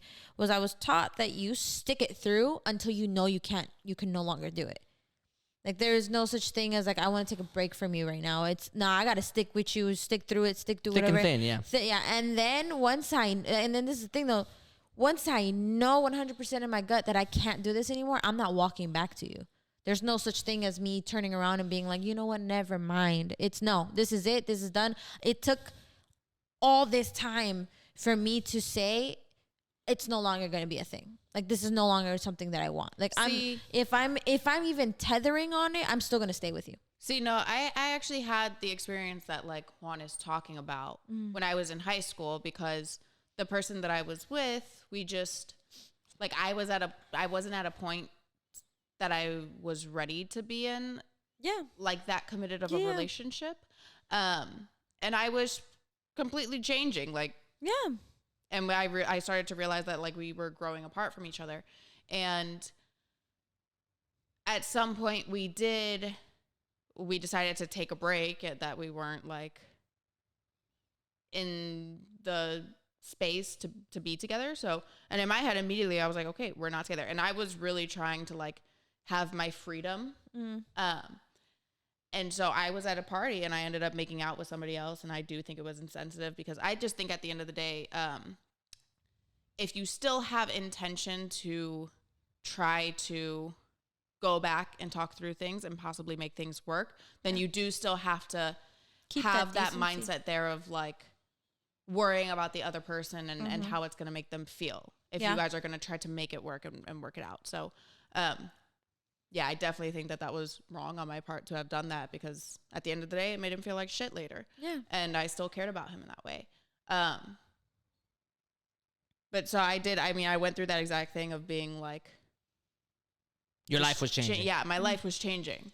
My whole like mindset was Yeah. changing, and I needed that And space. that's distance. completely valid, and like I think it happens to a lot of people where like that I kind mean, of most of my situation. past relationships, if not all of my past relationships that you've known, relationships that like, you know, girls Yeah. that I've called my girlfriends, we've ended because we've wanted different things. Yeah. You know what I mean? I'm always essentially the one that actually makes a decision, Yeah. but it's essentially because of that. I want X, you want Y. There's no way that we can actually make this work. Yeah. And not to my credit, but like to in respect to that relationship and respect to that you know, those decisions, I'm pretty much cool, with the exception of one person. I'm pretty much cool with all of my exes. Yeah. Like we talk, you know what I mean? And- And it's not yeah. because like there's this like lingering thing. Like you, I probably wouldn't. I'm never gonna go back to Yeah. in that And way yeah. to people that I've been involved with. But because we've wanted different things, because you're growing out of it or Yeah. whatever it is, like it's really easy for me to say like, oh no, like we gave it what it was, and like now we're here, and like. It's cool. Like, you know, Yeah. I wish you the best. And, you know, of course, it's not like that at the beginning of it, Yeah, right? yeah, The beginning yeah. is always crazy. But, like, or at least hard. But that's eventually where it it's ends heading. up because of the fact that... So, technically, in terms of, like, a break, like, I can see how people might be in very distinct circumstances where, like... Maybe you're going to grad school, or maybe you're, you know what I mean, and you don't Yeah. know where you want, you don't know what you want to do with your life, or the kind of person you want to be, and like, you know what I mean. Yeah. You're stuck in this fork in the road between like options that you have. Do I Yeah. want to keep this option and be this kind of person, but I also kind of have this like this urge or desire to be this kind, or even experience what this kind of person Yeah. lives through, or you know what I mean, just in general, those kinds of things. And I think that those are all necessarily they're all valid. Yeah. And a break in that sense might come into somebody's mind because of the fact that like it's a very unique circumstance. Yeah. Not necessarily like a whole bunch of red flags and it's like, no, I don't want to be here anymore. Like that's a breakup. You know what I mean? Yeah. A break might just be a very a specific circumstance. But to Bree's point, and to the point I made about Ross and his insensitivity, if you are going to keep communicating with somebody, if you're going to have them in your life to some degree, and even if you don't actually have romantic feelings for them anymore, it would still say a lot about you as a person if you, when you're around them, knowing that they have strong feelings for you, you watch the way that you behave. Yeah. You don't owe them anything. Yeah. You don't owe them absolutely a thing. You're not doing anything wrong by acting in any way, shape, or form. But it does say a lot about you as your character. It does say a lot about you as a person. If you say like, you know what, I still care about this person to some degree, not in the same way that this person feels about me, but I'm not just gonna flaunt this thing, or I'm not just gonna do this thing that I know is gonna be emotionally troubling for them. I can do that without anybody having to see. You know what I mean? I can do that on my own time. I can do that. You know what I mean? Like, it says a lot about you whenever you make those kinds of decisions. You know what I mean? It talks about, again, going back to the emotional maturity part, because I, for one, being somebody who's very young, I'm only 23, like, I don't necessarily have all that much experience in dating, only because my past relationship was a really, really long one, and it was one that was started in high school, and it was on that one that ended in my early 20s. So that long, it was 7 year relationship. It's a different one. Is very different from what a lot of people are going through, and that's why at the times that I've taken a break, that breaks were taken in that particular relationship, it had a more of a permanent hold. It was more of a like, okay, this is a break that's happening. For instance, just for the purpose of the episode, where I'm going to talk about the fact that like the first break that happened in that relationship was when only the emotional immaturity was present in the relationship. So for the first 2 to 3 years, put it that way, it was just emotional immaturity that caused the rift. Thus, it was easy for me to come back and say, on both your ends. On both our ends, yes. Like I was emotionally immature. I mean, I was only like 16 years old. So this goes back to the point I was making about the Notebook, about like, man, she's 18, like she's gonna grow into a different person. So like that's why, to me, it was like, well, it's easy for both of us to come back because we were just emotionally immature. Now, graduating that over to the last part of the relationship where it wasn't. You just realized that you were two different people wanting two different things. It wasn't just emotional immaturity. It was red flags on both ends. Like, it was compatibility. It was it was compatibility. It was the fact that, red flags on my end that I was no longer able to sustain, due to circumstances, and red flags on his end that he noticed about me that was like, okay, this is not something that we should be doing. You know what I mean? Right. Granted, me initiating the breakup was a little different, and that's why I was no longer taking breaks at that time. And I unfortunately and immaturely said, let's take a break.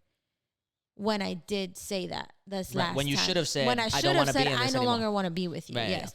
Yeah. And that's why, to me now, but to be fair, that's a really hard thing to say. It's a really hard thing to say when it's a 6-year-long relationship with. I was about to ask, have you ever broken up with somebody? But I guess you just describing. Have you ever had to say that to somebody?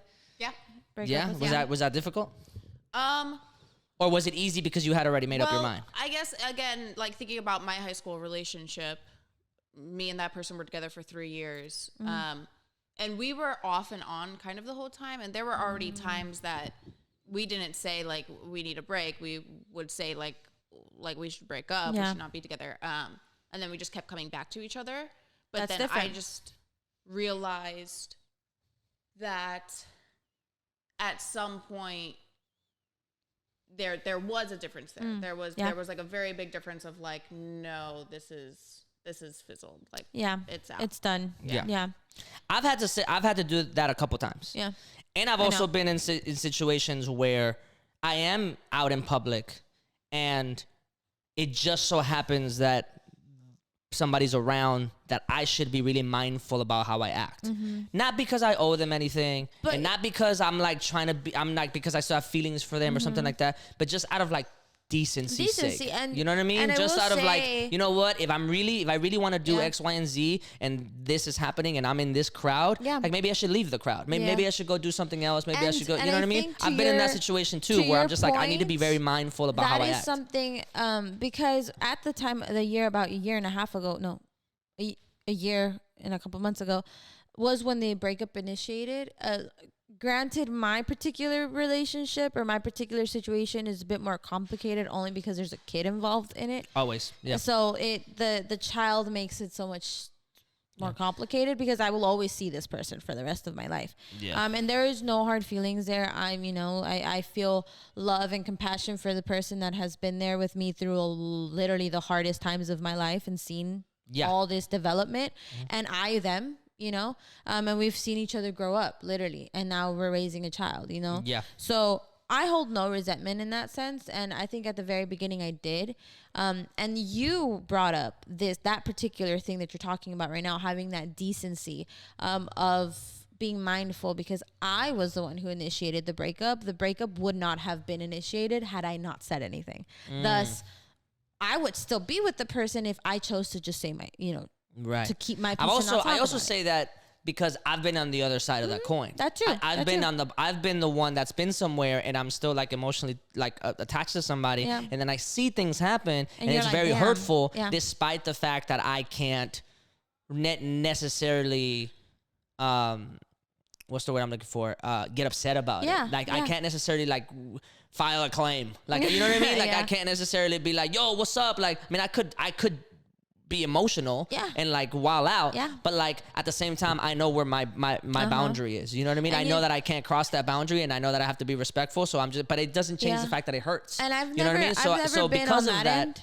and I think because of that, I've in those moments, I've told myself, okay, should I ever be in that position? Yeah. I'm not going to act like that. And I think not because I owe them something, Yeah. but because like it does show a lot about somebody. It shows a lot. It about shows your a lot character. of character. You know what I mean? So to me, getting out of this fresh out of that relationship, my emotional maturity clearly, obviously, still wasn't at its best, but it was enough.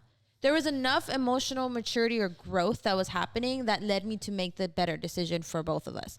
Thus, the ending of the relationship. Now, fast forward a year and a half later, we're talking about a completely different Marcia here. So we're talking about somebody who has now understood exactly what you said in that sense, because I had never had to go through that. I've never actually been broken up with to the point where I have to see that person and live through that. And I have gotten to the point where you're right. Like, yes, you have to be mindful about the things that you do around these people, especially when you're the one making the decision when you know it's willingly hurting the person, or like it's gonna hurt them. It just affects them. Yeah. I it mean, you don't know affects them. how it's affecting You them, don't but how you it's know that it affecting, might but affect it could them. affect them in any way, shape, or form. Yeah. So you should just be mindful of that, and just in general. And now, as the person who has matured a lot through being alone, raising a kid alone, essentially, and just being more in tune with loneliness and with that like solitude that I feel like is required to be able to emotionally heal and grow, especially from such a long relationship. I've come to like the idea that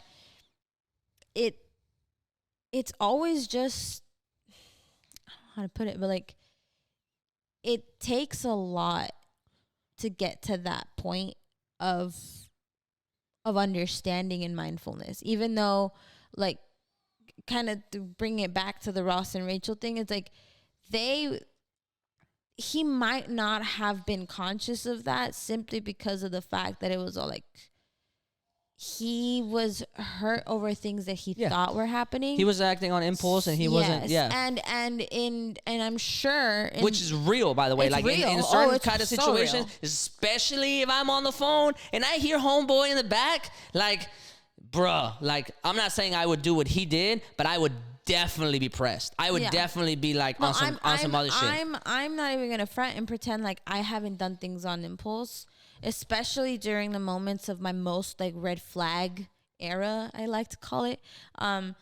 Yo, the whole episode last week was you calling yourself diet toxic. So what you mean era? Look, because like, okay, again, going back to even what I said after the episode ended, being consciously toxic is very different from being like unknowingly toxic and actually being like a crazy hysterical person and being like, I'm gonna choose to just drop a little bit of toxicity right here, like, because that's the thing. I'm sorry if that bothers anybody to know. It doesn't bother me. I just think it's funny. I like, okay, yeah, like I don't know if it's like and you know why it doesn't bother me? Because I do think a lot of people think like that. Yeah. I think not necessarily maybe consciously, And like they might not be able to say the words, but I definitely do think that there is a culture of like, get back at him or get back at her, like get back at each other culture. Well, and that's been around since fucking since before social media. I don't really so use like the idea of like dropping a bit of toxicity into like a freshly brewing relationship as a sense of like getting back to them,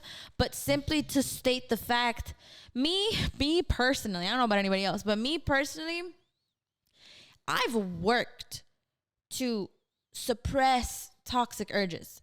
Because as a Hispanic woman, you are taught that your toxic urges and toxic like outbursts are one, attractive to men apparently, and they're what's expected of you as a Latina.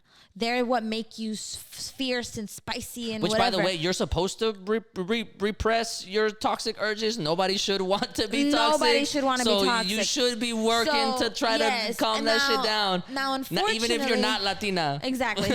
Now even if you white, or even if you black, and even if you Asian, like don't be toxic, please. Don't ever be toxic. But like the idea is the fact that I was from a very, very early age ingrained in my mind. You're saying that stereotype, like the stereotype of the feisty little Latina. Yeah, like, and it was like a romanticized thing. Yeah, and people romanticize the fact that you're spicy and like, you know what I mean? People fetishize it. They fetishize it. They romanticize it. And the reason why I now have found it so like repulsive and annoying is because of the fact that for the same reasons I'm fetishized are the reason why black women are demonized. So to me, the idea that I'm feisty but I'm hot, but a black woman does it, she's ghetto.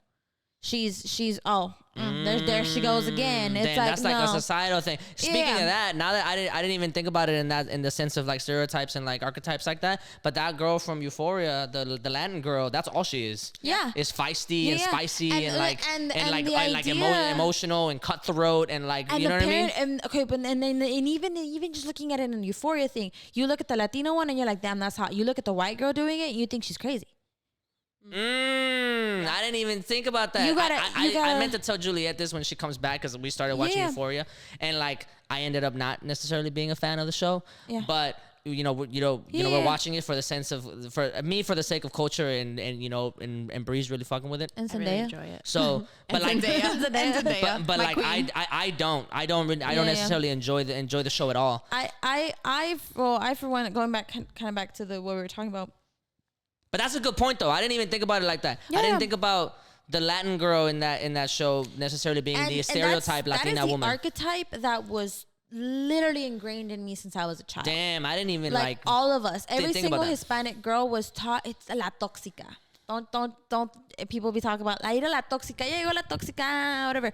That's normalized. It's wanted. It's fetishized. It's pursued. So people who are emotionally immature, people who don't even realize that that's even a thing that's happening in society, people who aren't like woke enough to like kind of retrospectively look at society and be like, damn, they're really fucking me up right now. Because what they do is they're creating a woman that is so okay with being this way that she doesn't care to be emotionally mature. When she's not emotionally mature, she creates children that aren't emotionally mature. What's the difference between being emotionally immature and being that way and be like, you're saying the stereotype is like a Latina acting wild and crazy and that being attractive, or just like saying what she feels and being unapologetic? So What's the difference? Because the difference The is degree of it, the well, the no, level 'cause, of like, it. Me being a strong-willed. Because I do have in my mind now that I'm trying to like analyze it. I do see Latin women specifically as being more Dominant. more well, I guess maybe dominant. More I was gonna say more like strong-willed, vocal yeah. and more like not willing to take shit from people and like not. Well, I and, think and you're like, you're you looking. know what I mean? You got to be understanding of two different things. Like for instance, mom. I use the closest thing that we can think of Yeah, here. for sure. Mom's toxic traits. That's defense mechanisms to the way that she was taught and raised. No, but I don't necessarily like the things that I just say right now. Yeah, no. The things that I'm saying right now, I don't think are necessarily bad traits. No, Like, they're if you not. stick up for They're yourself, not. if you They're not, but you know what I mean? The idea is that you're taught that you have to stick up for yourself because you have no voice. So like we are taught that like your voice is only important when you start wilding out a little bit. When people will only listen to you if you're wilding out just a tad bit. See, that's where on a societal level, I'm not plugged into those frequencies. Well, because you're not a Hispanic woman, Well, and you're not a woman. But I'm sure somebody can understand it. But like I've always thought to myself, like when I've seen women go against the grain and be more vocal, yes, maybe they might get labeled as more emotional, right? Like especially in politics, they'll be like, oh, like women are so emotional, they can't like be in positions of power or like whatever the fuck, right? And I think that's ridiculous. But when I've seen women go against the grain, be more vocal, not necessarily be pushed around and things like that, strong-willed and more independent, I have thought about that as like a very not only like positive thing, but I've thought about it as a desirable thing. And you know what though? This is the thing though. But not in like a All of fetishized it- way. No. On Not, all of only it, in the sense that like, all should I of ever be with it- somebody like that? That's a person that's going to challenge me. all of it, and you see, this is the thing that's like, for instance, myself, the woman that I am becoming, the woman that I'm looking to become, is exactly that version. But the only reason why I'm allowing myself to get there is because I've allowed myself to understand the internalized toxic traits that You I've got to been. understand it before you get breaking. Yes, so I can't be that strong-willed woman if I still believe that my toxic traits are normal.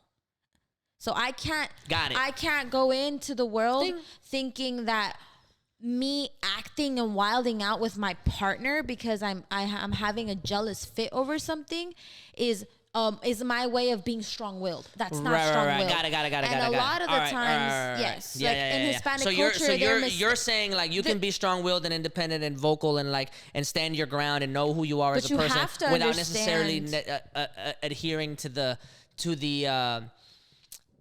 crazy- toxic parts about the fetishes, Yes, whatever, the because- fetishizing it as being character defining. Yes, because Got the it. reason why women are being, or Latina women are, like, you don't think of Latina women as being strong-willed just because they're strong-willed. No, you're thinking of them being strong-willed because they'll yell at you.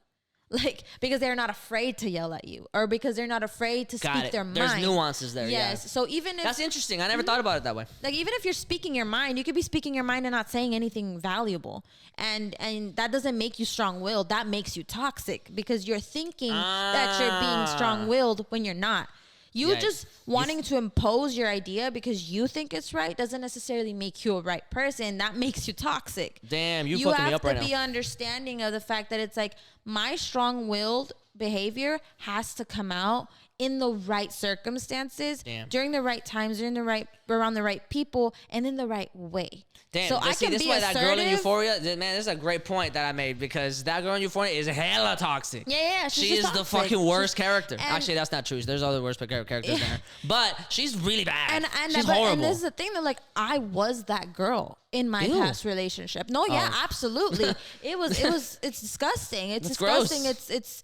It's something that, like, I'm not afraid of saying only because I know that that's who I was. Like, I know that person right there was exactly who I'm not supposed to be, and it's exactly who I'm trying to polish out into being a better woman. You mentioned you spoke on something earlier about loneliness and about like learning how to like be alone or whatever. Yeah. And like I think that's very powerful because I think that's a feeling that a lot of people, most people don't know how to wrestle with. Yeah. there's a lot of things that happens whenever you're alone that like is not only very beneficial and very powerful, but can also set you back really back on terms of like mental health, in terms of like, you know, if depending on your character or stuff like that. Yeah. But I'm trying to bring that back because since this is essentially a Valentine's Day episode, I want to give a shout out to everybody out there that spent Valentine's Day and you didn't necessarily have a Valentine, and you thought that you needed to have a Valentine, and you thought that you wanted to have a Valentine, you thought that was like you saw online and were bombarded with a whole bunch of cute ass shit, and like how you didn't necessarily like. It's all good. You could go ahead and kill it by yourself. You don't need it. And the way that I've always felt about Valentine's Day specifically has been, one, that it's, you know, if I want to be on my pretentious shit, like it's always been a capitalistic holiday.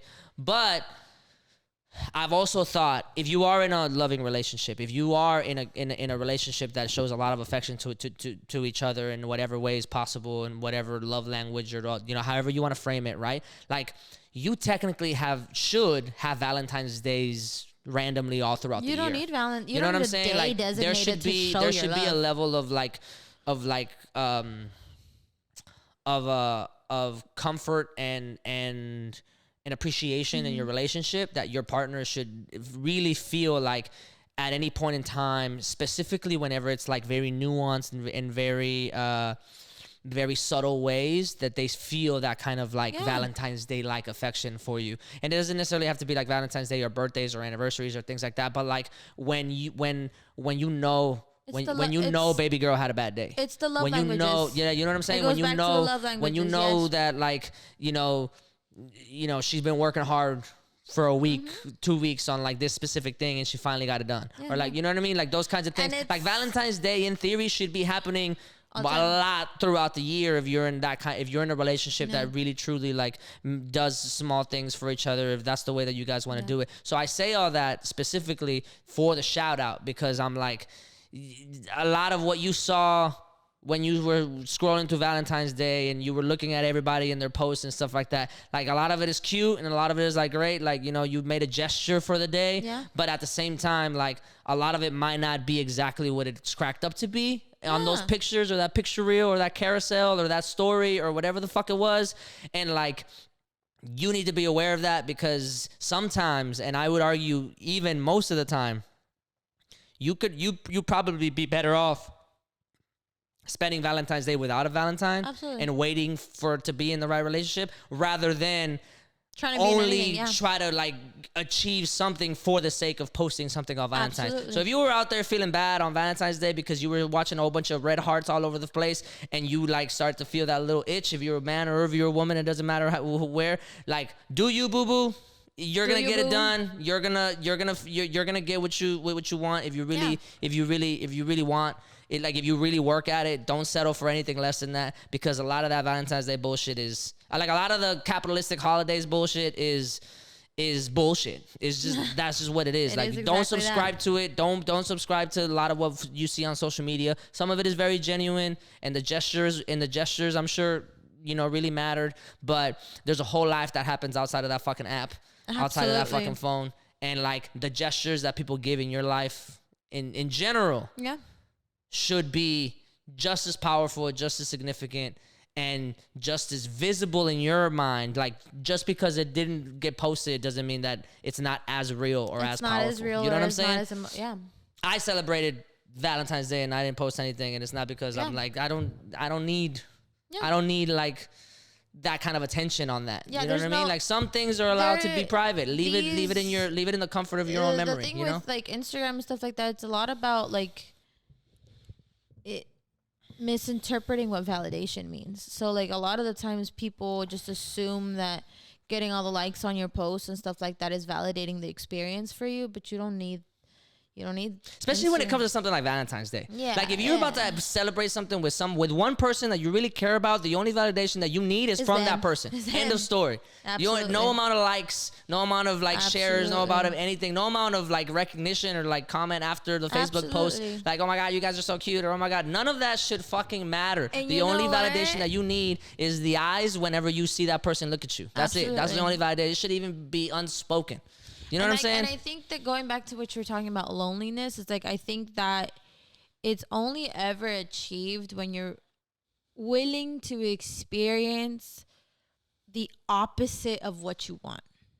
So if you want to experience a beautiful love relationship, you have to be willing to experience loneliness to even know how to recognize a good relationship. Oh, this is the concept of like winning, like losing feels worse than winning feels good. That's what that concept is. Like, in order for you to really feel what it feels like to win, you gotta lose a lot. No. Like, not necessarily how to, not for you to be able to value it, no, but to even be able to recognize That's what I'm saying. Like, if all you do is win and you never lose, then you don't know how to recognize how good that is. I also meant more of like the uncomfortableness that you feel doing these things. You don't think losing is uncomfortable? No. I meant like in the sense it's like if you. I guess, yeah, it's exactly what you're saying. It's just in the sense that's like if I myself personally started realizing more of these things when I was chilling in New York alone. In one of the biggest cities in the world where all these motherfucking peoples is out here wandering around doing the things. And I was walking alone and I was like, dude, I'm actually alone here. Like, there's not a single person here who knows my name. There's not a single person who I could just go up to and be like, hey, some people feel really like anxious about that. And they do because of the idea that we've been conditioned a lot to believe that without somebody there, you're no. I don't mean like without a partner. I mean like the idea of no. It doesn't even have to be a partner. Yeah. Just like anybody in general. Without like okay. somebody that you know, without like that comfort there of knowing that you know somebody there, it's kind of like. Like anonymity can both have the same. So one person can be very powerful, and to another person can be very debilitating. And I will say that I've been both. So I used to be the kind of person that was very afraid of being alone in general. Like I just couldn't do anything on my own. I mean, that was something that's just been that way since I was a kid. To afterwards, and none of it would have happened again without my child. So because my child is alone, if that makes any sense to anybody, since she's on the spectrum. She's alone all the time because she doesn't know, she can't communicate with anybody. Yeah. Like she's everything. And it's so wild because you say that you spend a lot of time like not being able to do anything without anybody there. But like we grew up in the same household and I was the opposite. I was like hyper independent. Yeah. And like I don't know how to work in groups. Like, you know what I'm saying? Yeah. Or I have learned how to work in groups, but like for a long time it was just like, nah, it's just me. I know how to do it better. And I can get it done a lot better. Super anxious to be even in relationships alone. It's been like rough because I'm just like, nah, I can do it. Like, no, I don't need it. Or I don't need you. And I was always the opposite. I was like, I need to be in a relationship. If not, I'm not doing it right. That's wild. And I, after this, again, none of it, I would never be in this situation if it wasn't for the fact that coming to the realization that my kid's always alone. Like this, even with me next to her, she's alone. She can't talk to me. She can't communicate what she wants with me. She can't do anything with me because really, at the end of the day, she's alone in her mind. She's out here doing her things, singing her stuff, talking about the things that she's talking about. I'm in no way, shape, or form involved in them. And to me, I'm like, my kid's going to be alone like this until, maybe if she eventually develops the ability to communicate with people and stuff like that, which is, it's up in the air. There's no such thing as like a for sure guarantee. Yeah, right now she's nonverbal. Yeah. Yeah. So to me, like the idea of being alone was less daunting when I figured out that being alone wasn't bad. Like there was nothing wrong with being alone. So yeah, there's no shame in that. Yeah, there's no shame in it. So now that because technically I'm alone with Natalia. So while she's alone with me, I'm alone with her. Yeah. Because even when we are together alone, to just us two, I'm alone because there's nobody else there that can actually communicate with me. Thus, I'm literally alone with my thoughts the same way that she is. So I was able to grow or, get into the idea that, hey, like being alone there's nothing as scary as, it's not as scary as you think it is, or it's not as daunting as you make it out to be, or your anxiety makes it out to be. Now, going into just talking about that anonymity that we were talking about in New York, and how I actually found really great comfort in knowing that I was alone and that I was in charge of everything that was that I was affecting in that moment. So whether I stepped this way or if I stepped the other way or if I went to that place to eat instead of going to that place to eat or if I chose to purchase this and not purchase that, I was the one affecting everything around me. Yeah, you felt more in control. Yeah. So to me, being alone and being in a city, especially a city where like nobody knows my name, nobody knew anything or whatever, I was like, damn, this is great. Like, this is awesome. And here in Houston, it's just the same thing though. Like, it's, even if I have all of you here and everybody, all my family, all my friends and whatever are here, I feel way more comfortable about the idea of maybe me taking a book to a park and just chilling on there on my own, you know, on my day off or whatever, as opposed to always wanting to go look for somebody to hang out with. Right. So, and I think that's very liberating to be like, you know, I'm okay with being alone with my thoughts, because a lot of the times people are afraid of being alone with their thoughts because they're not ready to talk about or feel the things that those are just some big holding. shadows, man. Like, so like whenever you are alone with your thoughts, like some of those monsters can be like a lot. Like, you know that they're intimidating, and you know that they have a lot of bullshit to tell you, and you know that those, and even the mirrors in there, like even the mirrors that you have to like see, like it's like a fun house, you know what I mean? Like those mirrors are gonna show you in ways that you're not ready to like look at yourself. Dude, I mean, you know what I'm saying? Like the fact that I was able, I'm able to admit, deeply poetic here, but like that's what the yeah, way but I that mean, like that talking about the mirrors and stuff like that, me being able to admit I was a crazy bitch took a lot. Yo, I could have told you that. Yeah, I know. Everybody could have told me that. Like, anybody could have told me that. Everybody could have told me that. I don't mean in your relationship. I just mean in general. No. That's what I'm saying. So, like, I know that. And that's the thing is, like, it took a lot of me to be able to, one, understand that I was a crazy bitch, and two, understand that crazy bitch is technically still there. That's why we go back to that conscious toxicity of the fact that sometimes, depending on the person that I'm interacting with, because not everybody will be as emotionally mature as you want them to be, or as emotionally mature that you might be, or whatever, because there's a gauge, but there are specific times where in order for me to ward off somebody that I don't want around me, I will drop a little bit of the toxicity and they'll scurry off like it's I don't know, it's a thing, but only I'm conscious of that. They don't know that that's, you know, like, I which is weird, and it's not a good trait to have, nor is it a good thing to do. I shouldn't be toxic to anybody, but there's a school of thought that does say what you say. Like, I don't know if it's a philosophy thing or I don't know, but there's a school of thought that says that like everybody that you've always been, you still are. Yeah. And every and a lot of people push back on that. They're like, no, I'm not that person anymore. Like you can change or whatever. And the idea of that, I like, not to get too philosophical or too like meta or whatever, but like the idea of always being who you were, like every version of yourself that you were is confusing in and of itself, because you have to like break down a lot of stuff. But it can also be very debilitating, because there might be versions of yourself that like you are now actively very against, and like. And if you're always that, there's like a reconciliation that you have to do inside your own mind. You know what I mean? And that's exactly of what. like, shit, like, how do I reconcile with the fact the that like part. I have that That's maybe the I hard am part. that still. So like you know what I mean? That's the hard part, and that's where again that conscious toxicity comes from, where it's like the fact that I understand that I was Man, people that are person. really gonna take like bits of you saying I'm consciously toxic, and people go fuck you up with that shit. We gotta find a different way to say that. Well, this is because it's the truth though. Like I understand I'm being toxic. I understand that there are moments where my emotional maturity or my emotional intelligence might fail me, and I might revert back to the easiest way that I know how, like in my defense alcoholic? form. Yeah. Bro, like because the reality of the matter is nobody's gonna always be as emotionally mature as they want to be always. Oh, 100%. And they will never be as emotionally intelligent as you want them to be always, because that's just unrealistic. So 100%. To me, it brings me great comfort knowing that I might revert to that toxic bit a little bit, but I'm able to recognize, damn, I just reverted a little bit. I just stepped back when I wasn't supposed to. That's a good point. Because I've caught myself doing that shit too. Like, yo, I want to do this. Like, I got the, and I could do this. I've done that with my ex. Like, I've literally been like reacted in that toxic way that I used to be with him, out of like just a lot of his muscle memory too. Huh? A lot of his muscle memory. Yeah. The heart is a muscle, instinctual. guys. A lot of it's so your emotional muscle sometimes, memory is there. Absolutely. So sometimes like when that, maybe he will elicit a feeling in me that only he was able to conjure up in me, some sort of negative feeling, and the immediate reaction is to turn into that old person again, because that was my instinct. It's the way that it came naturally to me. So once I like revert back and I'm like, oh, I should not have done that.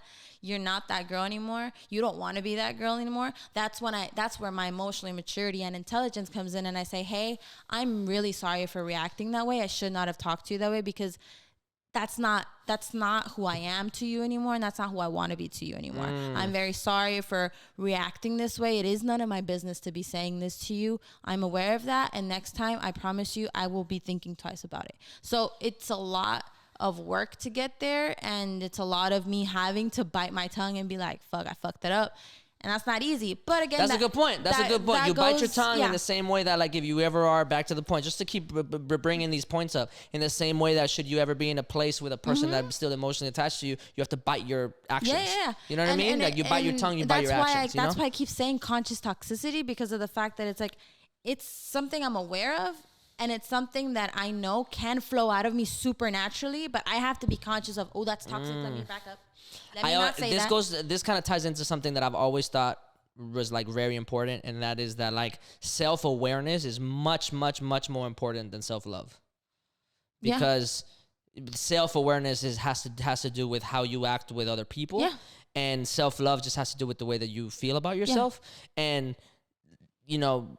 I see that. And you can work on yourself for the rest of your life. You know what I mean? Yeah. But like being aware of that is very powerful. Like just you loving yourself can be powerful to yourself. But you being aware of the things of just yourself and like your capabilities and your potential and your bad traits and all those things, that can be very powerful in general. You know what I'm saying? And that's like a sphere of influence that's a lot more impactful than just you being like, I love myself. You know?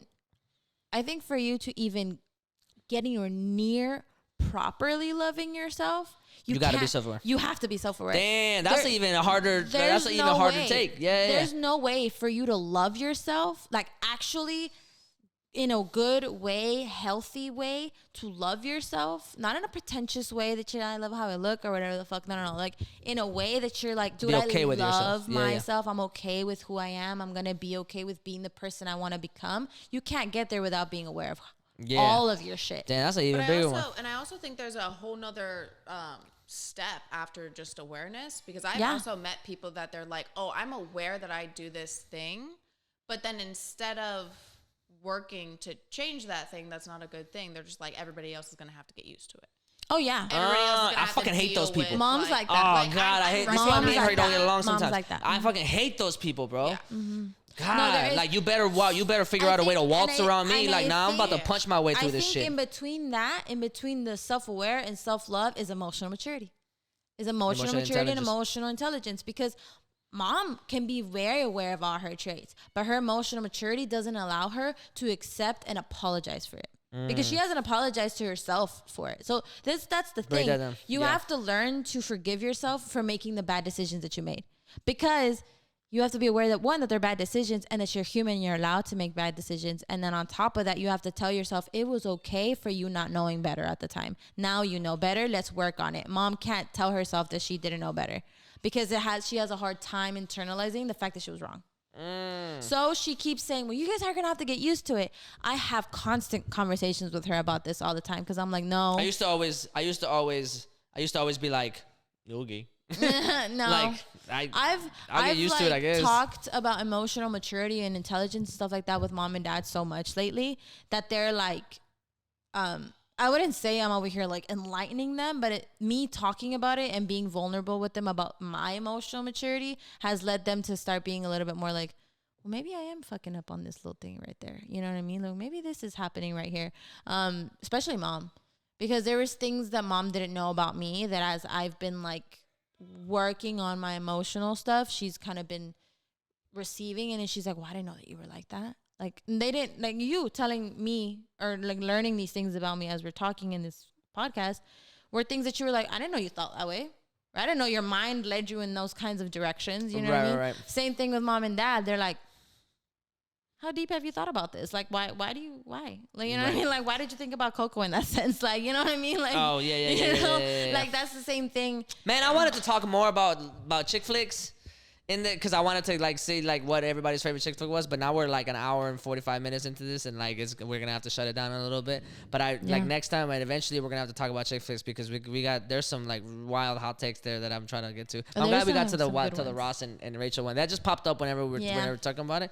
And the original question that I wanted to ask was like what do you think is worse, being alone on Valentine's or running into your ex on Valentine's at the same place your ex took you for Valentine's? Oh shit. Nah, it's the second one.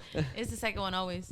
Imagine how embarrassing that shit was. Always. Like, look, being alone, that's fine. You could be wallowing in your self-pity all you fucking want. You do that shit every day. It don't really matter.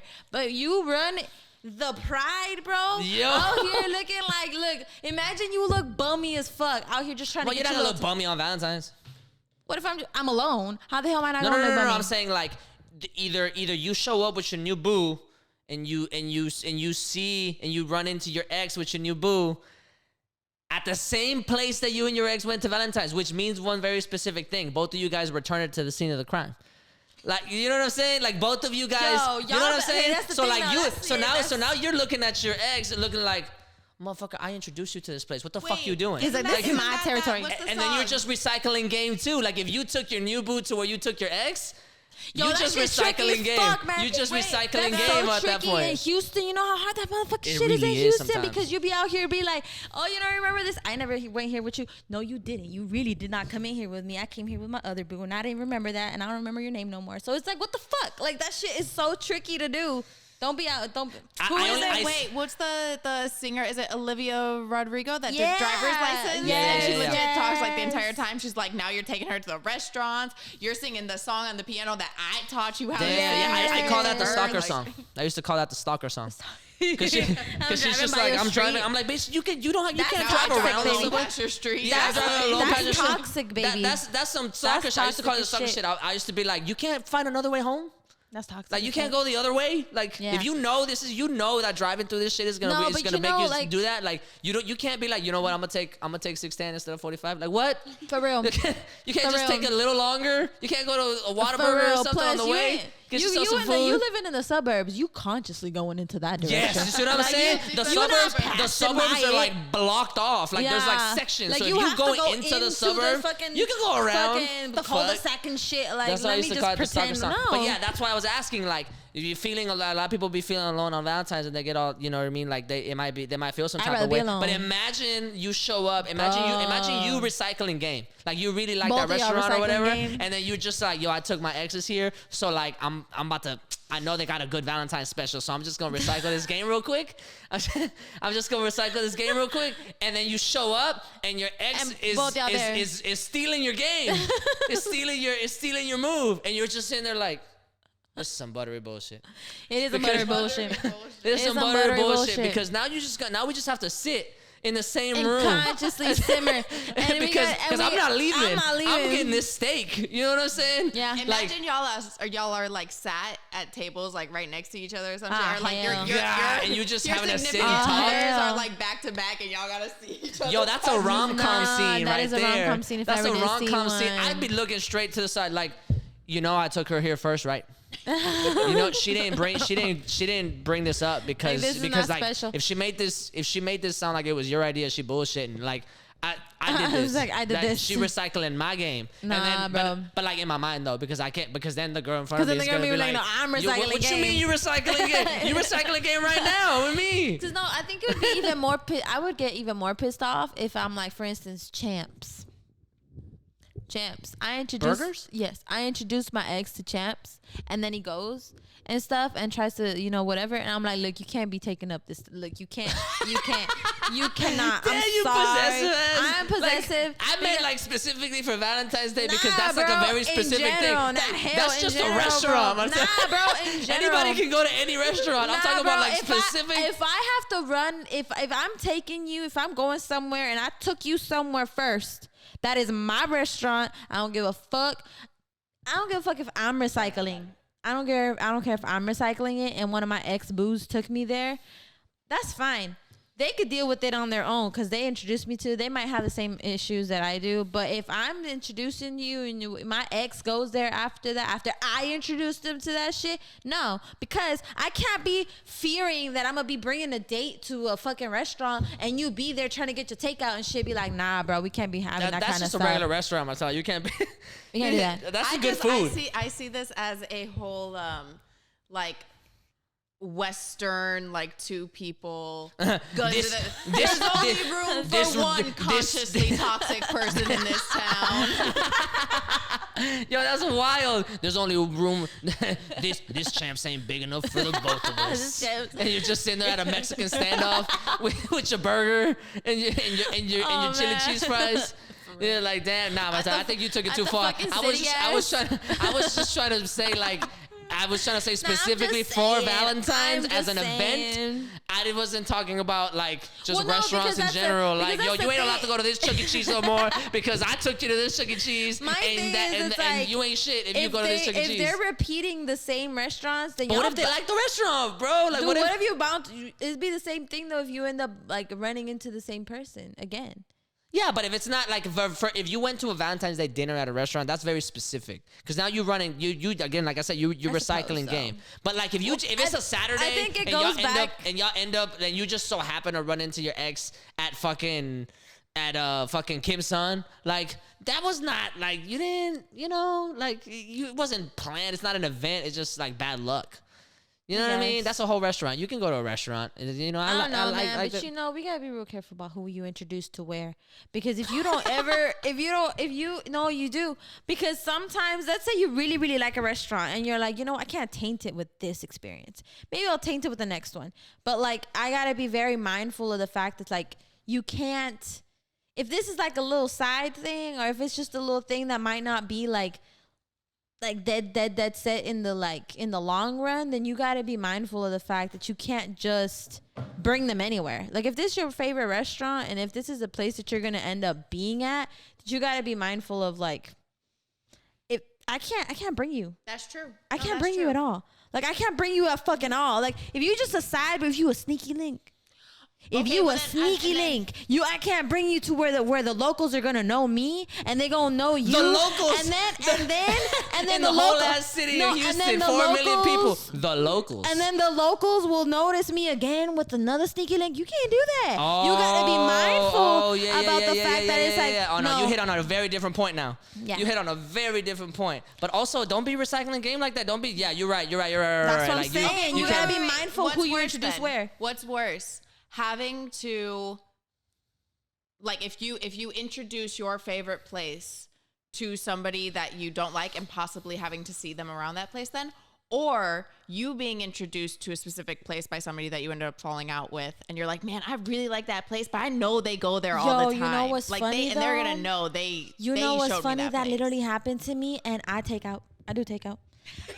I'm not about to risk that. That's never happened to me. I like there is. This, I'm real selfless with the places I like though. Like I feel like I like it so much, everybody should like it. You know what I mean? Like I'm not possessive over that shit. Like somebody's like like it doesn't matter if it's like I just met you, or it doesn't matter if we've been together for a while. Like if it just comes up, I'm like, you gotta go to Sucos. You gotta go because it's amazing. Sucos ain't the way. I know it's not the same anymore, but like say Champs. I'm just saying like, you gotta go to Champs. It's fucking good ass burgers. Good. You gotta go to you gotta go to Tacos de Trompo on the north side. You gotta go. And if I see them there and if we fell out, I'm gonna be like, this shit is fucking good, right? To me, it doesn't necessarily apply to just like exes. Like I introduced Champs to my coworkers, them motherfuckers be going there without me, and I'm like, yo, the kind of betrayal I feel when I see my coworkers post on their Instagram these delicious ass burgers. I'm like, how the fuck y'all gonna go to a restaurant that I told you about in the hood, because none of y'all knew about it, and all of a sudden y'all gonna be bringing in these beautiful ass burgers that I only have every once in a while, which I shouldn't because now I live in the hood. But regardless, I felt so offended. I was like, you can't do this. You didn't even offer. You can't even call me and be like, hey yo, we're gonna go get Champs. Come bring it to us and buy yourself something or something. I don't know, whatever. Yeah. Like whatever. Be mindful. Damn. But I don't know what the right. I've never been introduced somewhere also where that's happened to me. I've never been introduced somewhere where I'm just like, yo, I gotta go back. That's happened to me, and I accidentally maybe, but I don't know. I accidentally recycled it, and I will never do that again. That's why I'm very conscious about where I recycle. And I come from Chicago, so everything here in Houston was like shown to me by somebody, you know? It's not like this thing. Yeah, of, so like, you can't go anywhere now. I know. At this point, like every Damn. person, Bree can't go nowhere. She can't do nothing. Bree just stays in love with Uber Eats. It's just bring it to me. But like I mean, and that's the thing though. Like a lot of the times, I now prefer to make those memories with friends. So I'll just be like, hey, yo, let's go here, let's go whatever. And if I'm introduced to a spot or whatever, like I don't know, I let them introduce me to places they go. I'm not introducing them. Damn, I see you are toxic. Oh, damn. I'm telling What's the you, most? bro. Okay. Last before we go, because we're already about to hit the 2 hours, or we're probably past it. Yeah. What's the most romantic thing somebody's ever told you? Romantic thing? Yeah. What's the most like? What do you qualify as like a romantic thing? Just to Bro, let me tell you, I realized like a couple days ago on some of my stories. You too, Bree. What's the most romantic thing somebody's ever told you? On my stories, I literally posted, no one's ever loved me. Bro, let me. You are fucking dramatic. You are fucking dramatic as shit. How you gonna sit there on your fucking on your on your Instagram story with a whole kid in the background, just like with a whole baby you made with somebody else. Yo. Just, nobody's ever loved me. You dumbass. Yeah, yo, kids can be made out of love, bro. They don't gotta be made with love. I'm just saying, like, okay, fine, not the kid, but like a whole relationship, whole like bro, nah. nobody's ever loved me. What, bitch? What are you saying? Listen, Dumbass. listen. So, you know, let me bring up the story so I can tell you what the fuck I was saying, because it literally be it like this. Let me show you. Let me explain this to you. So, a couple of stories ago, I post on my stories a lot, but a couple of days ago, I saw a post. Nobody's ever loved me. What a thing to say on Valentine's Day. Man, you take it too far. You're the people would say. Like, you can even post it on your thing so they know exactly what thing I'm talking about. Okay. It says, date night. Baby rented us a truck and took me to the drive-in. And this girl and the guy and doing their thing. And somebody posted under it and be like, the older I get, the more I realize I have never dated someone who likes me. LMAO. And yes, that's exactly what I'm saying. But again, we go back to that conversation that we had that was like, just because it's on Instagram, what if that man's over here like abusing this woman and stuff? Like, you know, what if That's they're in a true. hella toxic relationship? That's But true. he took her to No. the drive-in. No, He, that's did the true, cute that's He little bought her flowers flowers. thing. He But- put the petals in the shape of a No, heart but- right after he emotionally abused the shit out of this bitch. That's true. That's fine. But that it's not about the fact that they posted on Instagram that made me feel like I've never been like loved the way I want to be loved before. It's the fact that to me, like her, if it's just like thinking retrospectively in the sense that like I've never been loved in my love language before. So like That's a very different thing. Yeah. That's a very No. different thing than like I've never been loved before. I realized I've never experienced the love of another human being. So to when I me- was young and I was born, my mom held me with chopsticks. Like, like what the fuck? Chopsticks, Like, or whatever the fuck. I don't know. I never felt my mother's bare skin up until I was 10 years old. Well, your I was question- a loveless child. I have never felt love before in my life. I'm consciously toxic because of the fact that I do not know love the way love is loved. Look, if you and everybody on this thing is I ever just wanted gonna- to know what the most romantic thing is. Somebody said. I just wanted to know what the most romantic thing. Like somebody said something cute, and I just wanted to know what the most romantic. I did not want to know that you ain't never been loved before. You stupid ass. It could have been something Grandpa said or some bullshit. Like something nice like Mika, you got the most wonderful eyes or some shit like Mika. Don't ever be. Is that romantic? Like, I don't know. I'm just saying. Like romantic. you could have just flipped it. You could have just been like, no. The nicest thing somebody's ever said to me was like, yo, like sweetest thing was like, yo, no, this bitch has to go be like, actually, now that you bring that up, I've never been loved. Like, what? Look, like I was trying to say to the people, and like I was trying to say to you, I'm very dramatic. Like, so when I say these things, I mean them, but like. She gonna double down. She gonna do instead of damn. She gonna double down. it, Bree, but- what's the most romantic thing somebody has Go on, ever said girl. to you? Because this bitch is tripping. What's the most romantic thing somebody's ever said I'm to you? alone, Because right? she could have just said like somebody called me pretty once. She could have said Well, 'cause somebody that's gave me not half a bagel. romantic. She could have said I got some sour gummy worms, and then attach a note that Bro, said nah. you remind me don't ever let them treat you like you're the yellow and blue one when you're really the blue and pink one. Like No, look, cause like to me, the romantic is Kristen Stewart meeting a sloth. Meaning what? What the fuck are you talking about? Kristen Stewart meeting a sloth because her husband knew that Kristen Bell. Kristen. I was like, Twilight made a sloth? The sloth was Kristen not in the Bell. Twilight movies. Kristen Bell. Edward was not a sloth. He was a whole vampire. The opposite of a sloth. It was Kristen He ran Bell. fast as fuck.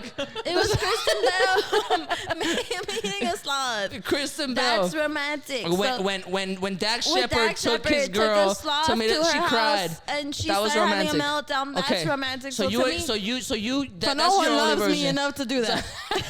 I'm talking about words, Marcela. You could have said something. That girl said when Twilight met a sloth.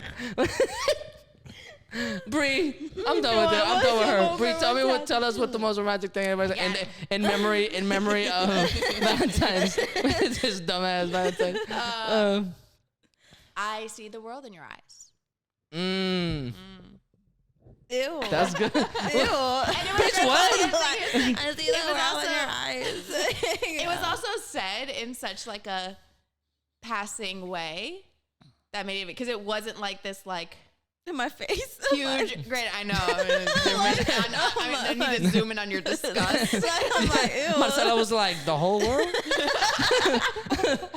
Not the universe? Not the universe. we not know the more stars, about the like- universe, just the world. Yeah. Universe is Go almost on, tell infinite. Me, tell me how passively this person told you that the world was being seen in your eyes. Damn.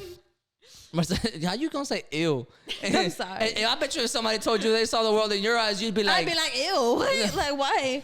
Don't lie. but take you her, see but take brown her, is what but, you see. but take her to see a sloth though. yeah. Take her to see a sloth Nah, in your take me- pickup truck with your take me- tacos take or me to whatever the fuck that meme was. Take me to see a fucking elephant, bro. I'll be dead.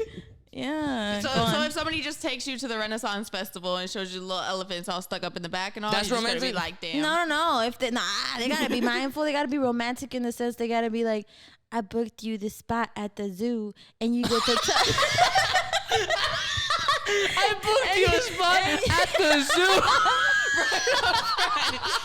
At the zoo. So you First of all, you can't make appointments at the zoo, sweetheart. You can't just call you up the gotta zoo. have money though. You can't just call up the zoo and be like, yo, when the giraffes wake up.